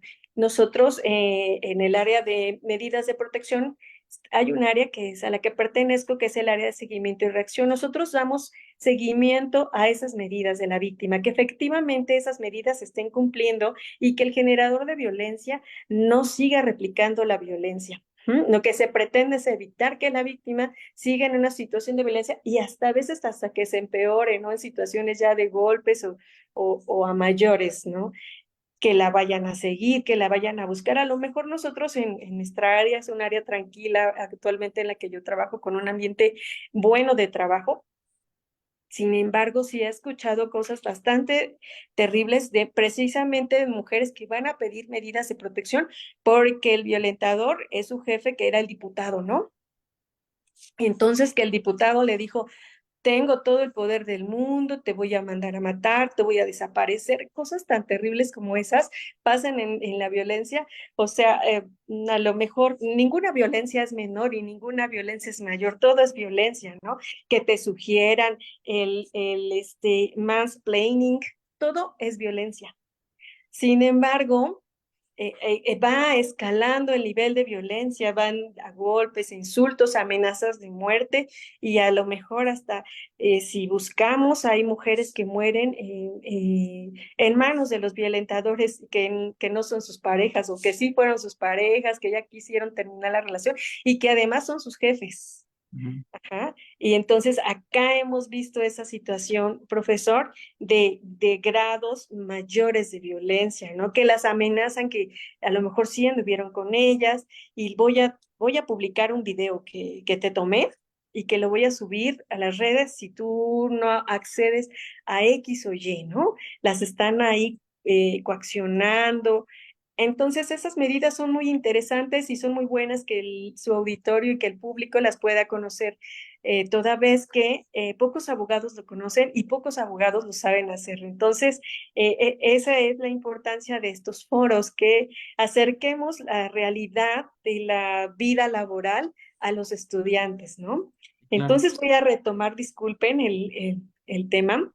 Esta área en la que yo me encuentro de seguimiento y reacción consiste en que vamos a vigilar que la víctima efectivamente se estén dando cumplimiento a sus medidas de protección y que el generador no siga replicando la violencia.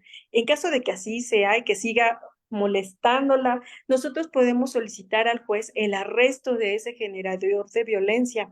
Solicitamos el arresto y damos a la víctima una canalización para que el agente del Ministerio Público inicie una denuncia por desacato a un mandato de una autoridad. Entonces podemos nosotros ofrecerles refugios, podemos ofrecerles incluso atención psicológica, nosotros las canalizamos en el área de seguimiento y reacción, en el área de unidad de medidas de protección. Hay psicólogas, pero no dan atención psicológica para sobrellevar la violencia. Nosotros canalizamos a las lunas o a algunos lugares en donde puedan recibir las víctimas esta situación de psicología.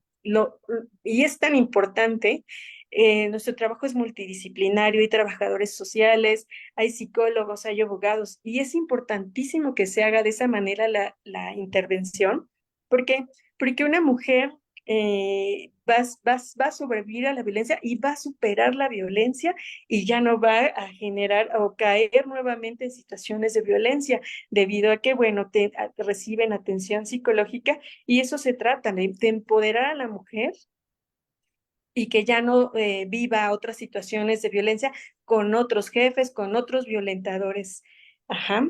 Entonces, eso hacemos en la unidad de medidas de protección. Nuestro trabajo es multidisciplinario, siempre apegado a los principios de máxima protección de la víctima. Ese es nuestro objetivo principal, la máxima protección de la víctima y evitar violencias extremas, ¿no? Como es la pérdida de la vida. En algún caso que escuché y que me sonó bastante grave, a lo mejor nosotros pensamos que la violencia solo es en el ámbito del domicilio, ¿no? La violencia familiar en el interior de la casa. Sin embargo, no es así. Una vez escuché un caso de una chica que se perdió en una fábrica, fue a trabajar y estuvo en la fábrica. iniciaron una búsqueda de esa persona y pues no la encontraban. Cámaras de videos de las calles en donde pudiera estar y donde probablemente pasó la víctima y la asesinaron dentro de su empresa, los trabajadores. Entonces, pues, lamentablemente la vida de la mujer para muchas personas es insignificante. Sin embargo, pues somos las mujeres iguales que los hombres, ¿no? Hay una brecha, sí, hay una brecha de desigualdad tremenda de 131 años para que nosotros las mujeres podamos alcanzar los mismos derechos que los hombres, como es esta ley de acceso de las mujeres a una vida libre de violencia. Son acciones afirmativas que el gobierno hace, crea convenios de derechos humanos, para protección de las mujeres, convenciones internacionales, toda vez que se necesita es un urgente acortar esa brecha de diferencia, ¿no? Entre hombres y mujeres y además los demás géneros, ¿no? La comunidad LGBT. Sí, claro. Y más que ahorita tienen mucho auge y la verdad es que sí, eso es una comunidad bastante importante y obviamente que le han sido denegados sus derechos por muchos años y que ahorita afortunadamente empezamos apenas a visualizar, a observar y obviamente a patentar, a aplicar los derechos y obviamente hacerlos extensivos a ellos y ser visibles. Nos comenta aquí un escucha. Arturo López dice, ¿un hombre podría acudir a esos centros contra la violencia? No, esos centros contra la violencia solo son para las mujeres. Sin embargo, compañero, usted también tiene derechos, derechos que se tienen que respetar. Hay otras instancias como la Profedet o también podemos solicitar apoyo de la Comisión de Derechos Humanos y también podemos, si es usted discriminado, la COPRED pudiera ayudarlo y o iniciar una denuncia. Si usted lo están acosando, hostigando sexualmente, usted pudiera iniciar una denuncia. También es un delito en contra de una víctima, cualquiera que sea su género, hombre o mujer, es un delito ese acoso sexual por los cuales estuviera viviendo. Si usted sufre de un acoso, un hostigamiento o acoso laboral, entonces las instancias serían distintas, pero si usted está sufriendo un acoso laboral, abuso, perdón, sexual, usted pudiera iniciar una denuncia por ese delito. Es de 1 a 3 años de prisión. Sin embargo, el delito se me fue. Se incrementa el delito cuando se trata de servidores públicos y que un servidor público a usted lo esté acosando, entonces usted podría acudir a esas instancias. O sea, sí hay una forma de defensa también de los hombres. Y bueno, y no se minimiza, los hombres también son acosados y también son hostigados sexualmente, incluso por las mujeres. O también existe que las mujeres jefas también hostiguen a otras mujeres, ¿no? Por su situación de vestimenta, por su situación de hablar cultural, o sea, existe una discriminación y un acoso increíble, ¿no? Increíble. Sí, yo creo que si entrevistáramos a los servidores públicos, sí estarían refiriendo que hay mucha violencia dentro del ámbito laboral.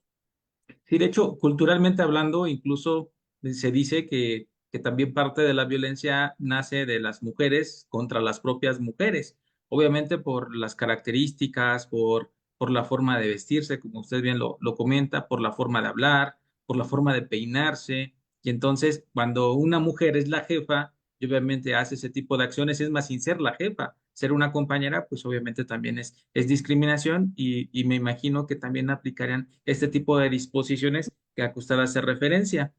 Pregunta, licenciada, eh, este centro, estas medidas, ¿debe de haber una denuncia de por medio? ¿Debe denunciar la persona o puede acudir directamente sin haber denuncia, sin haber nada? O cómo opera este tipo de cuestiones o existen las dos formas? Puede iniciar una denuncia o no. Puede iniciar sus medidas de protección sin denuncia. Hay mujeres que dicen, bueno, es que yo sí quiero que se aleje de mí. Muchas mujeres nos refieren como una orden de alejamiento y dicen, yo solo quiero que se aleje de mí, pero no quiero iniciar denuncia, ¿no? Porque le implica muchísimas cosas, ir a la agencia del Ministerio Público, iniciar, a lo mejor revictimizar a la mujer, ¿no? O que el Ministerio Público no esté debidamente preparado y diga, ay, por favor, esto no es nada, ¿no? No es un delito, lo minimizan y dicen, no, no, no, Y entonces la mujer puede iniciar sus medidas de protección sin ninguna denuncia o con denuncia. Puede haber una denuncia. Y aquí es importante también, que bueno que lo tocamos ese punto, porque los hombres también pueden iniciar una denuncia por ese acoso sexual que les referí. Y hay unas medidas de protección también que se llaman medidas de protección del artículo 137 del Código Nacional de Procedimientos Penales. Y son casi iguales que las medidas de protección de la Ley de Acceso de las Mujeres. Te narran una serie de medidas de protección para que la víctima no siga siendo víctima de esa violencia, incluyendo a los hombres, pero únicamente son las medidas del 137 cuando también existen las medidas de la Ley de Acceso. Son distintas medidas de protección, son las mismas, pero en distintos ordenamientos. Y las de mujeres son estrictamente para mujeres y las del 137 es para cualquier persona que la solicite, pero con una carpeta de investigación. Ok, no, y también bueno, en materia laboral, los jueces en ocasiones, bueno, los jueces estamos hablando del derecho laboral ordinario, es decir, del apartado A, local o federal, y el apartado B, el Tribunal Federal de Conciliación y Arbitraje, y sabemos que también tenemos tribunales burocráticos locales, obviamente aplicando otro tipo de legislaciones, pero lo interesante son bueno, que nos comentan que no existe como tal un protocolo para poder accionar o para poder entrarle a ese tipo de disposiciones en materia burocrática federal.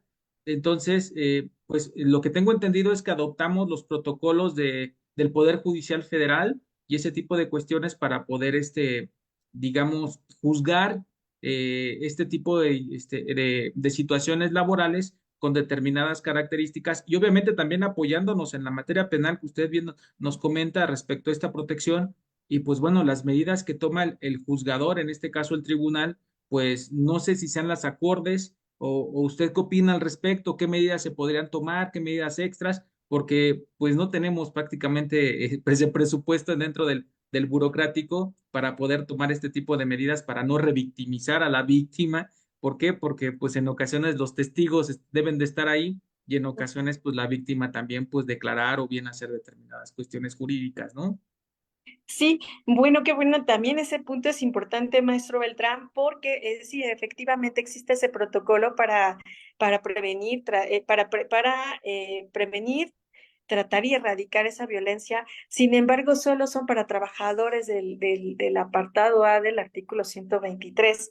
Sin embargo, bueno, este se dio en el 2000, o sea, tiene poco tiempo que se está visibilizando esa violencia. A nivel burocrático, pues imagínense, no hay como un protocolo que se encargue de establecer lineamientos como lo hace el protocolo o la NOM 35, de establecer lineamientos para que esa violencia laboral se mitigue o se disminuya o se vaya disminuyendo, ¿no? Acá en la materia burocrática no existe.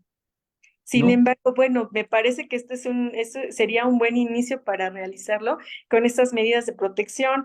En el protocolo se habla de un cuestionario que se les aplica a las víctimas de la violencia, en donde están midiendo el riesgo de violencia. Acá en medidas de protección también hay un tamizaje de riesgo. Ese tamizaje de riesgo se les practica a todas las víctimas sin importar de qué delito sea, y para saber y medir el riesgo es aplicado por psicólogas o por trabajadores sociales, en donde esas trabajadoras o psicólogas determinan qué tipo de riesgo, de acuerdo al tamizaje, tiene esa víctima. Entonces nosotros como abogados podemos solicitar más medidas de protección porque no son suficientes hasta un albergue. Eso es lo que hacemos en materia burocrática, pero bueno, deberíamos de trabajar también en un protocolo para atención de víctimas de violencia laboral y para prevenir esa violencia laboral. También estaba viendo que existe violentómetro laboral. La Secretaría de Salud elaboró un violentómetro laboral y ahí te va indicando que cuánta violencia se ejerce sobre una víctima, ¿no? Y pues que la violencia es muchísima, es una violencia psicológica, es una violencia económica, una violencia de todo tipo que lleva al menoscabo de la víctima, ¿no? Ya en situaciones emocionales, ya no ir a trabajar, ya no rendir adecuadamente, ya estar trabajando pues porque ya no tiene de otra, ¿no?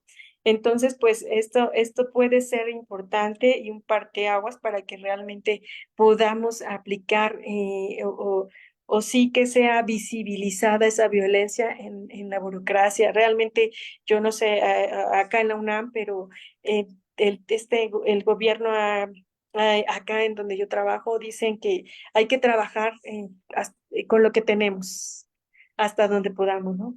Pero es una situación insostenible, es una situación insostenible y bueno, yo no creo que sea una culpa de los jefes, de mis jefes, ¿no? Es en cascada, ¿no?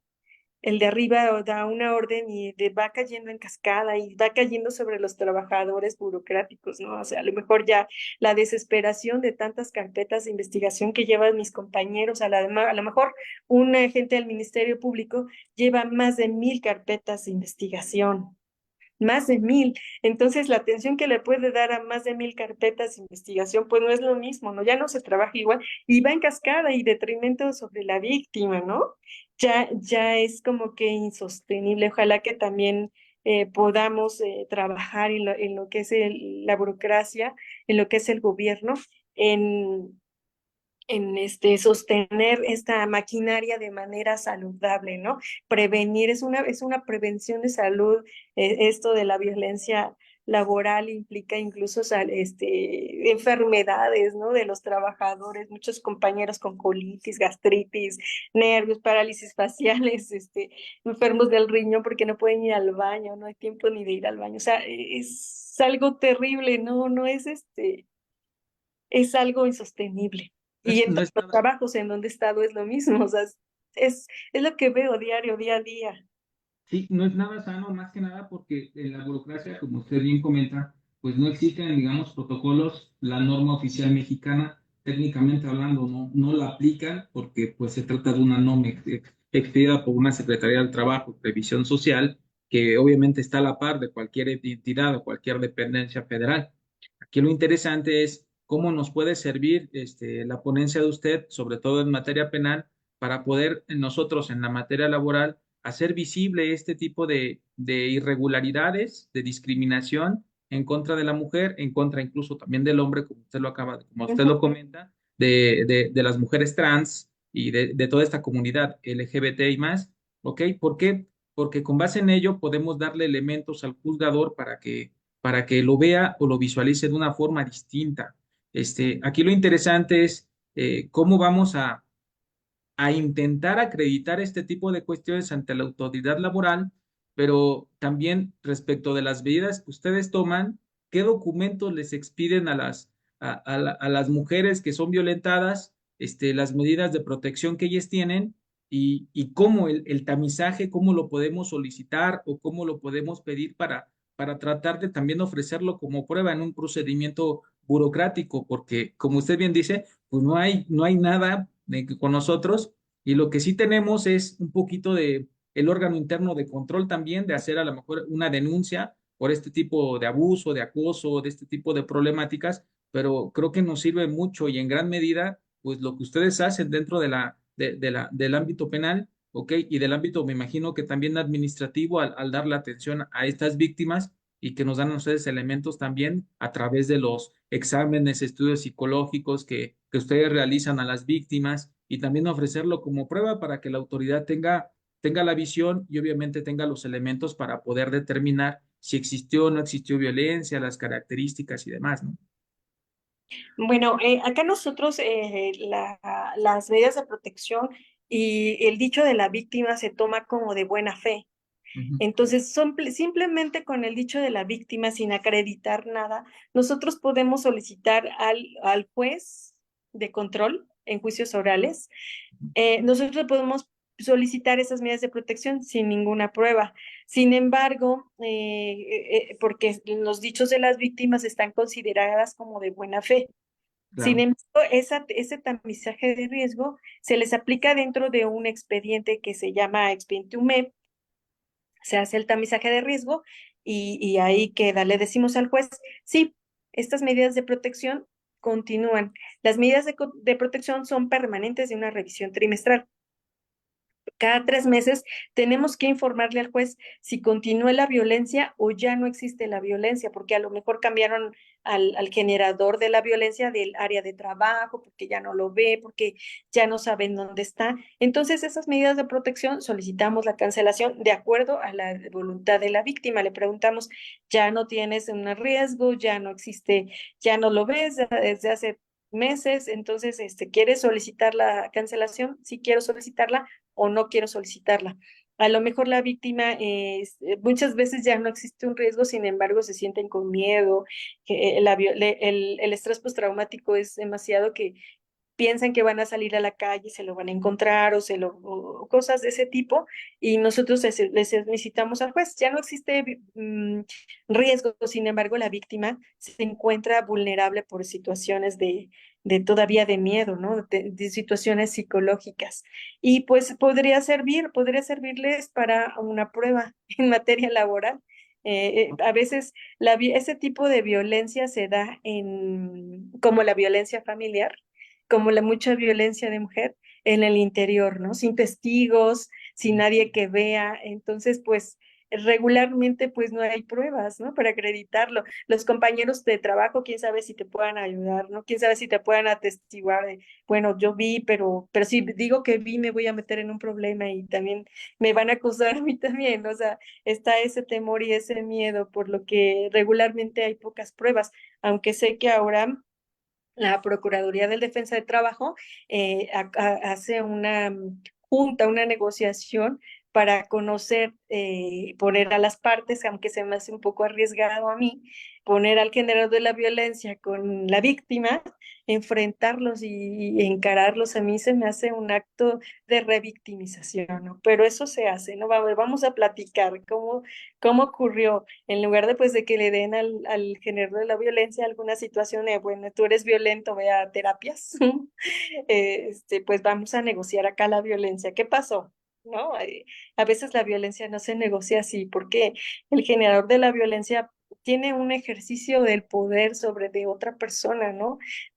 Aunque existe la violencia de abajo para arriba y de arriba para abajo o de iguales, también sí es cierto que regularmente esa persona que está en el poder o que es tu jefe va a abusar de las personas con menor jerarquía, ¿no? Precisamente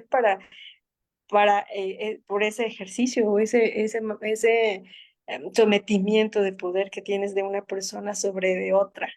Entonces, pues le comento que en mi particular punto de vista, pues es como poner a revictimizar y a la víctima y ponerla a recordar cómo pasaron los hechos y aparte que el otro diga que no es cierto, ¿no? No es cierto, está loca, no pasó eso. Sí, sí, Y luego sí. que hay microviolencias, ¿no? Que a lo mejor las personas no están acostumbradas, así como el mansplaining, que es la violencia que existe de una persona, de un hombre sobre una mujer, ¿no? No es cierto, lo que tú dices minimizan la situación no es que sepas tanto, no sabes tanto, a ver, te explico. De hecho, eso significa, ¿no? Yo te explico, porque el hombre o la situación de un jefe piensa a lo mejor que sabe más que tú, ¿cómo vas a saber tú más que él, no? Sí. Y en ocasiones nada más lo hacen obviamente por minimizar y como usted bien lo dice, pues es una microviolencia en contra obviamente de las mujeres. Perdón, insistiendo, ese tamizaje que usted menciona, digo, lo veo, creo que lo estoy viendo un poquito más como litigante, pero ese tamizaje, ¿qué elementos tiene o qué preguntan? ¿Se puede desprender de un tamizaje que existió violencia? ¿Lo ve un psicólogo, un psiquiatra o algún perito relacionado con? Y de ahí se puede desprender que existió la violencia de, digamos, laboral o alguna otra violencia y se puede saber si en verdad, bueno, tiene determinada certeza. No sé si tenga ese tipo de cuestiones o bien o es muy abierto, ¿no? No, le voy a comentar de la unidad de medidas de protección. Ujú. Tenemos un año con la unidad de medidas de protección y entonces estamos instaurando nuevas formas, ¿no? Nuevas formas de atención victimal.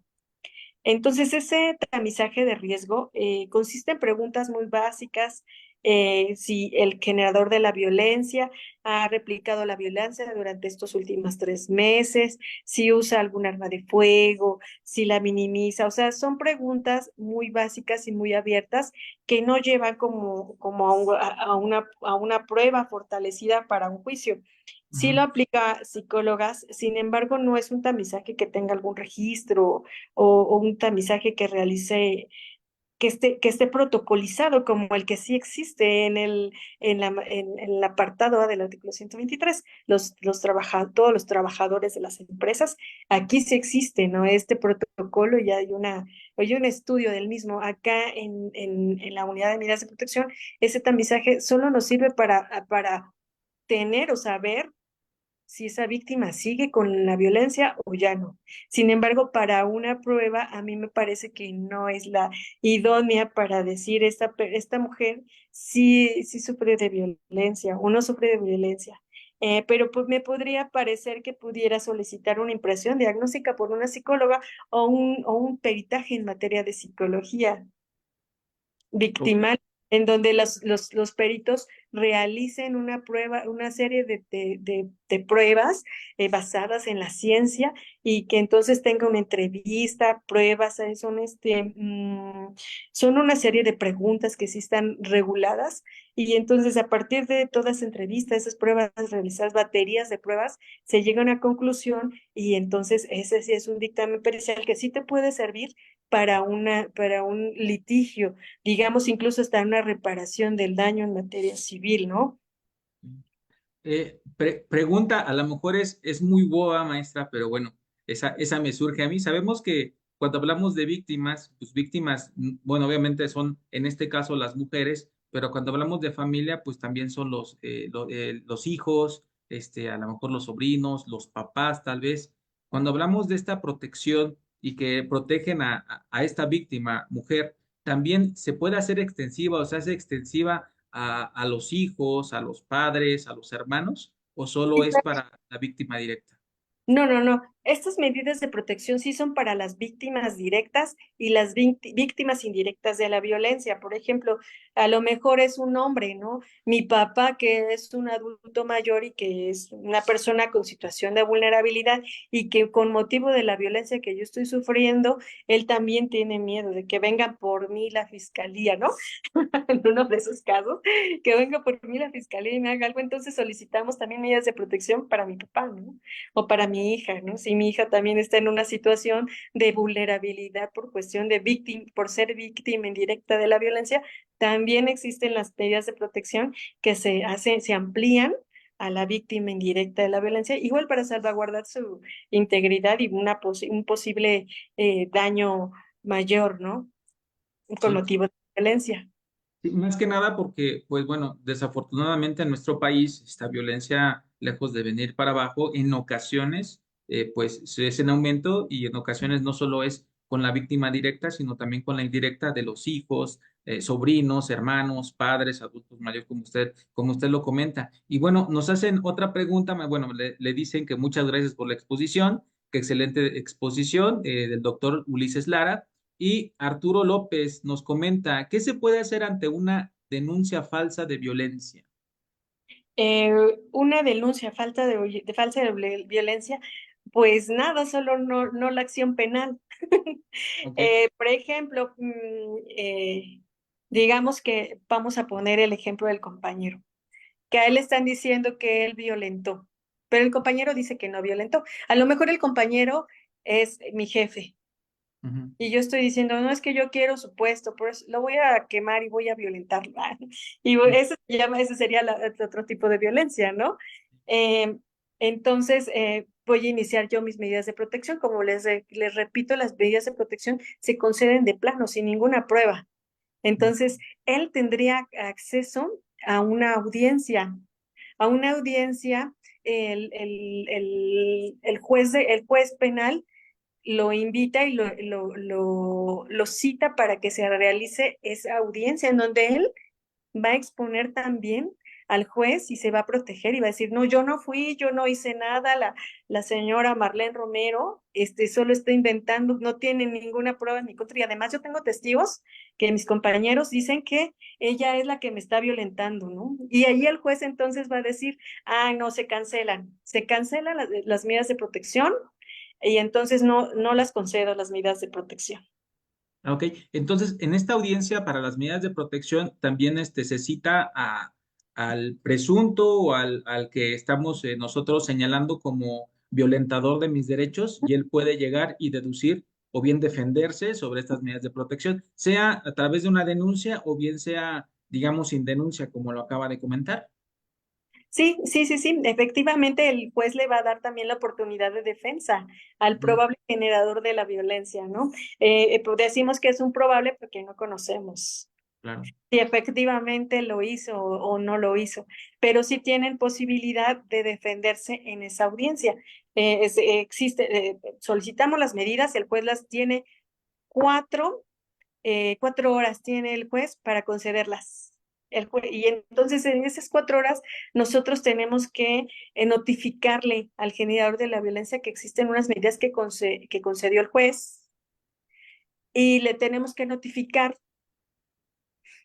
Entonces se le cita, va a haber la audiencia mañana a las 9 de la mañana en el reclusorio sur.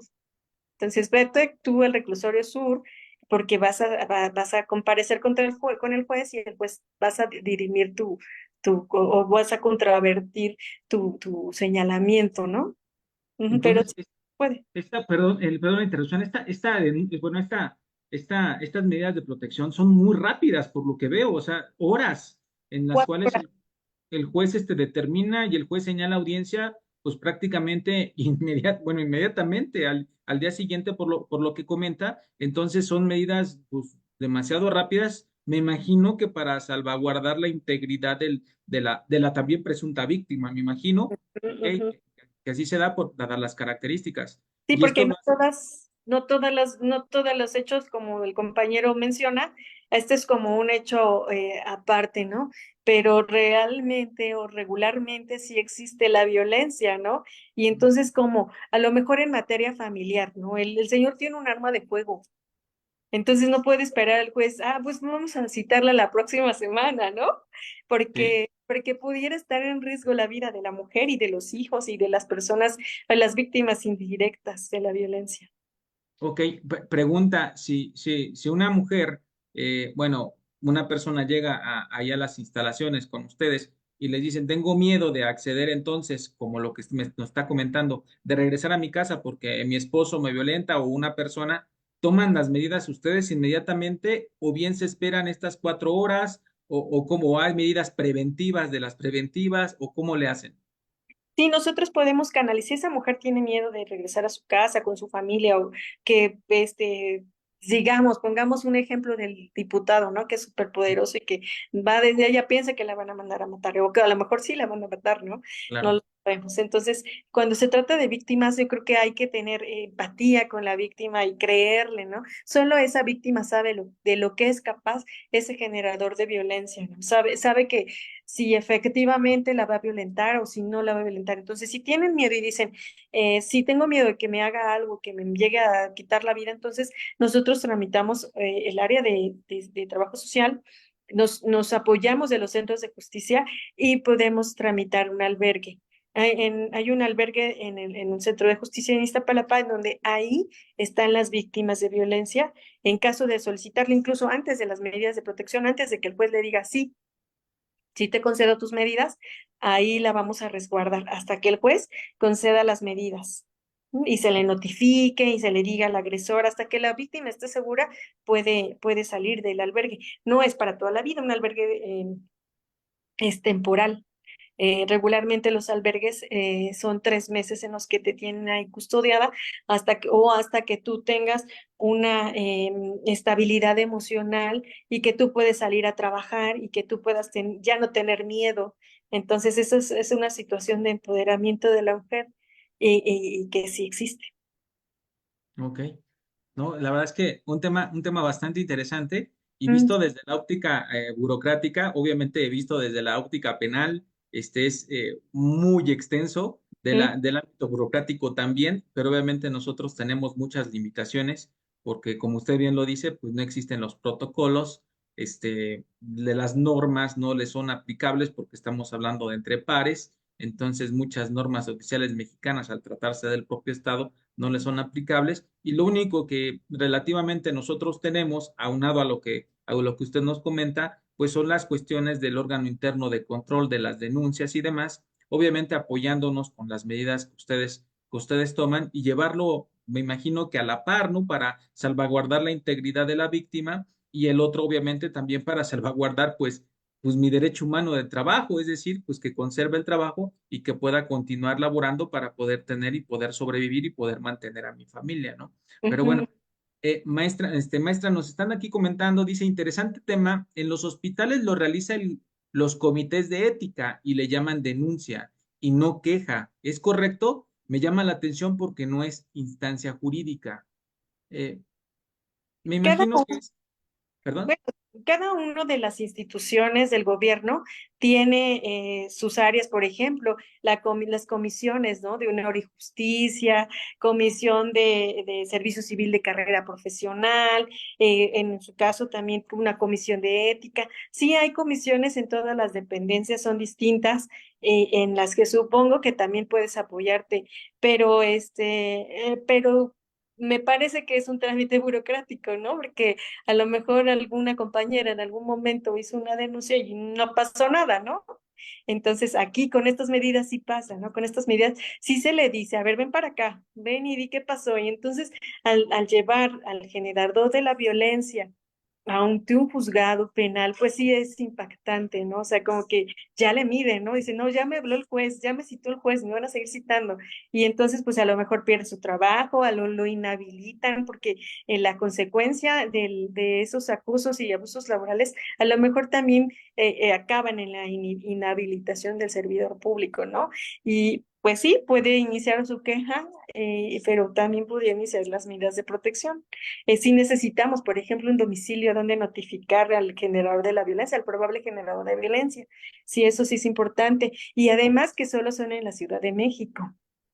Ok, estas medidas cautelares, ya nos comentó que hay varias, hay digo, salvaguardar a la víctima en estos centros donde los pueden permanecer hasta 3 meses, me comenta, porque es digamos, no es permanente, es solo de paso. Ok, también nos comenta que es restricción del presunto violentador para que no se acerque, me imagino que algunos metros a donde está la supuesta o la presunta víctima y Ujú. también respecto a que también tienen protección por parte de la autoridad. Me imagino que a un policía o bien hay rondines y pasan específicamente. Creo que tocan, de lo que tengo entendido es que en ocasiones tocan los policías todo bien y ahí van, hacen sus rondines cada determinado tiempo.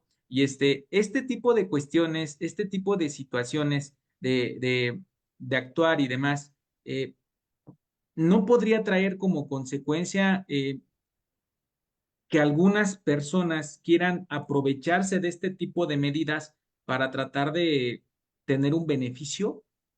Pero ¿cuál sería el beneficio? Realmente, bueno, que se llama Código Águila o Código de Atención Ciudadana, son rondines efectivamente de una patrulla por tu domicilio. Pero bueno, no sé, yo a nivel personal, si una patrulla viene a dar un rondín, mis vecinos dirían, ¿qué hizo? ¿Qué pasó? O sea, en realidad no siento que sea algo que me beneficie, ¿no? El cambiarme a lo mejor el horario, pues tampoco es algo que me beneficie. A lo mejor si mandan a mover a alguna persona que sí violentó, que sí está violentando, porque además el violentador no violenta solo a una persona, violenta a todas las personas, ¿no? O sea, realmente no hay una víctima, son muchas víctimas, sin embargo, ninguno no tiene miedo, tienen miedo de hablar, ¿no? Pero sí tiene características a lo mejor psicológicas, emocionales. El violentador de la violencia, estaba escuchando que puede, a un doctor en psiquiatría, que pueden ser, ay, ¿cómo dijo? Los llamo psicópatas adaptados, ¿no? Sí. Entonces, estas personas son muy funcionales, ¿no? Para para que se desarrolle la institución, porque las personas le obedecen, tiene voz de mando, a lo mejor sí te grita, pero pues es quien te dirige, ya te acostumbraste, ¿no? A que te dirijan de esa manera, ¿no? Pero sí, generalmente violentan no a una persona, sino a varias, ¿no? Hay muchas quejas de varias personas. Entonces, bueno, esos beneficios que pudiera ser o que pudiera tener una víctima con esas medidas de protección, no los veo como que les den dinero, ¿no? Hay dirías, bueno, es que sí está el beneficio, me dieron dinero, voy a quejarme, ¿no? Pero eso que te den un rondín en tu domicilio por parte de la Secretaría de Seguridad Ciudadana, pues no se me hace un beneficio. Que bajen videos violentándote entre personas en situación de violencia, pues tampoco es un beneficio. Hace poquito pues, vi en el Facebook sí estaban en la fiscalía y un jefe les estaba gritando groserías, ¿no? Pero sí, o sea, dije, este video está aquí, ¿por qué está aquí? Entonces, se puede solicitar bajar ese video de esas redes sociales, ¿no? Porque están exponiendo a su persona, están exponiendo su cara, están exponiendo cómo lo trató el jefe. Entonces, pues, no hay un beneficio para la víctima, ¿no? El beneficio es ponerla o sacarla de la situación violenta, ¿no? Prevenir que la víctima siga siendo violentada. En realidad, no es algún beneficio de otro tipo que no sea salvaguardar su seguridad y su vida. Ok, pues bueno, maestra, la verdad es que fue una ponencia bastante interesante, muy enriquecedora, ok, por las características, porque la verdad nos abre más los ojos, porque muchos los tenemos prácticamente cerrados, porque este tipo de situaciones, desafortunadamente, las hemos convertido en algo muy común, ¿ok? Y que pues obviamente no debe ser así porque ya está, primero, sancionado, segundo, que afortunadamente ya estamos cambiando esa, esa noción social que nosotros teníamos del hombre, de la mujer, todo ese tipo de cuestiones y obviamente el trato que nosotros tenemos entre pares, pues obviamente debe de cambiar y debe de modificarse para tener mejores derechos de la mujer que accedan a todos los insumos, todos los beneficios que todos debemos acceder en las mismas circunstancias, sin raza, sexo, edad, género, ni mucho menos,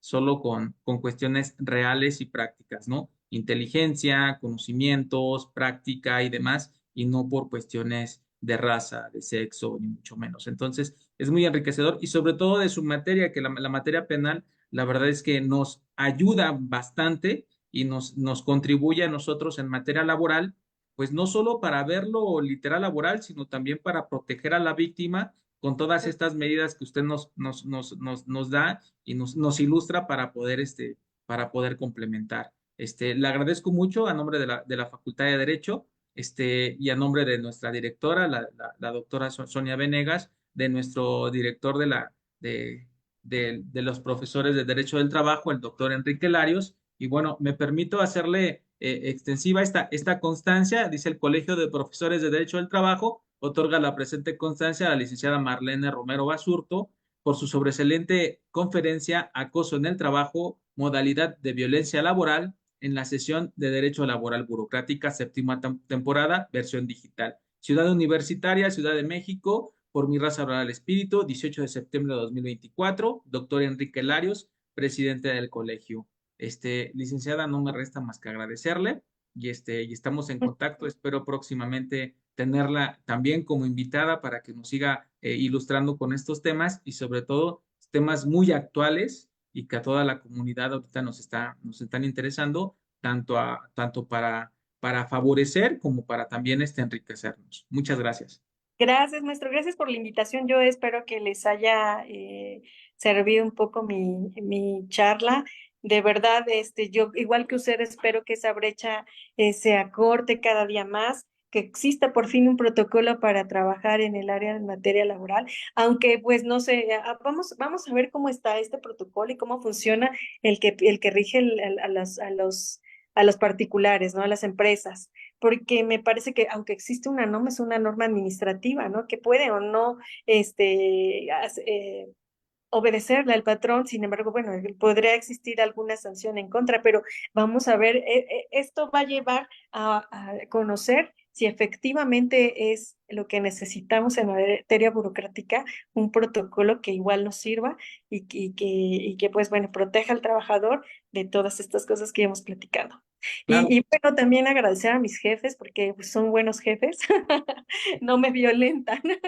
Ok, no, no, sí, y sobre todo, hacer conciencia, porque usted nos trata un tema que no es directamente de nuestra materia, pero influye muchísimo porque en la realidad, pues, son violentadas las mujeres, los trabajadores, las trabajadoras enormemente y pues obviamente nos abren los ojos y nos aterrizan también para brindarles esta asesoría y obviamente el conocimiento para poderles dar una asesoría más adecuada. Y sobre todo, hacerles hincapié que no es lo mismo el apartado A y el apartado B, porque muchas veces piensan que estas normas administrativas pues también son aplicables al apartado B cuando no. Entonces, hacerles entender incluso a muchas personas de la burocracia que existe el apartado A y que es diferente al apartado B y que el apartado B es otra legislación y que aplica con otro tipo de disposiciones, pues es complicado, pero afortunadamente tenemos otro derecho, que es el derecho penal y sobre todo esta instancia de protección de víctimas que nos ayuda enormemente para la asistencia de nuestra materia. Muchísimas gracias, licenciada, y esperemos tenerla pronto. Para servirles, muchas gracias por la invitación, hasta luego. Hasta luego. Nos vemos, hasta luego en el próximo programa. Bye.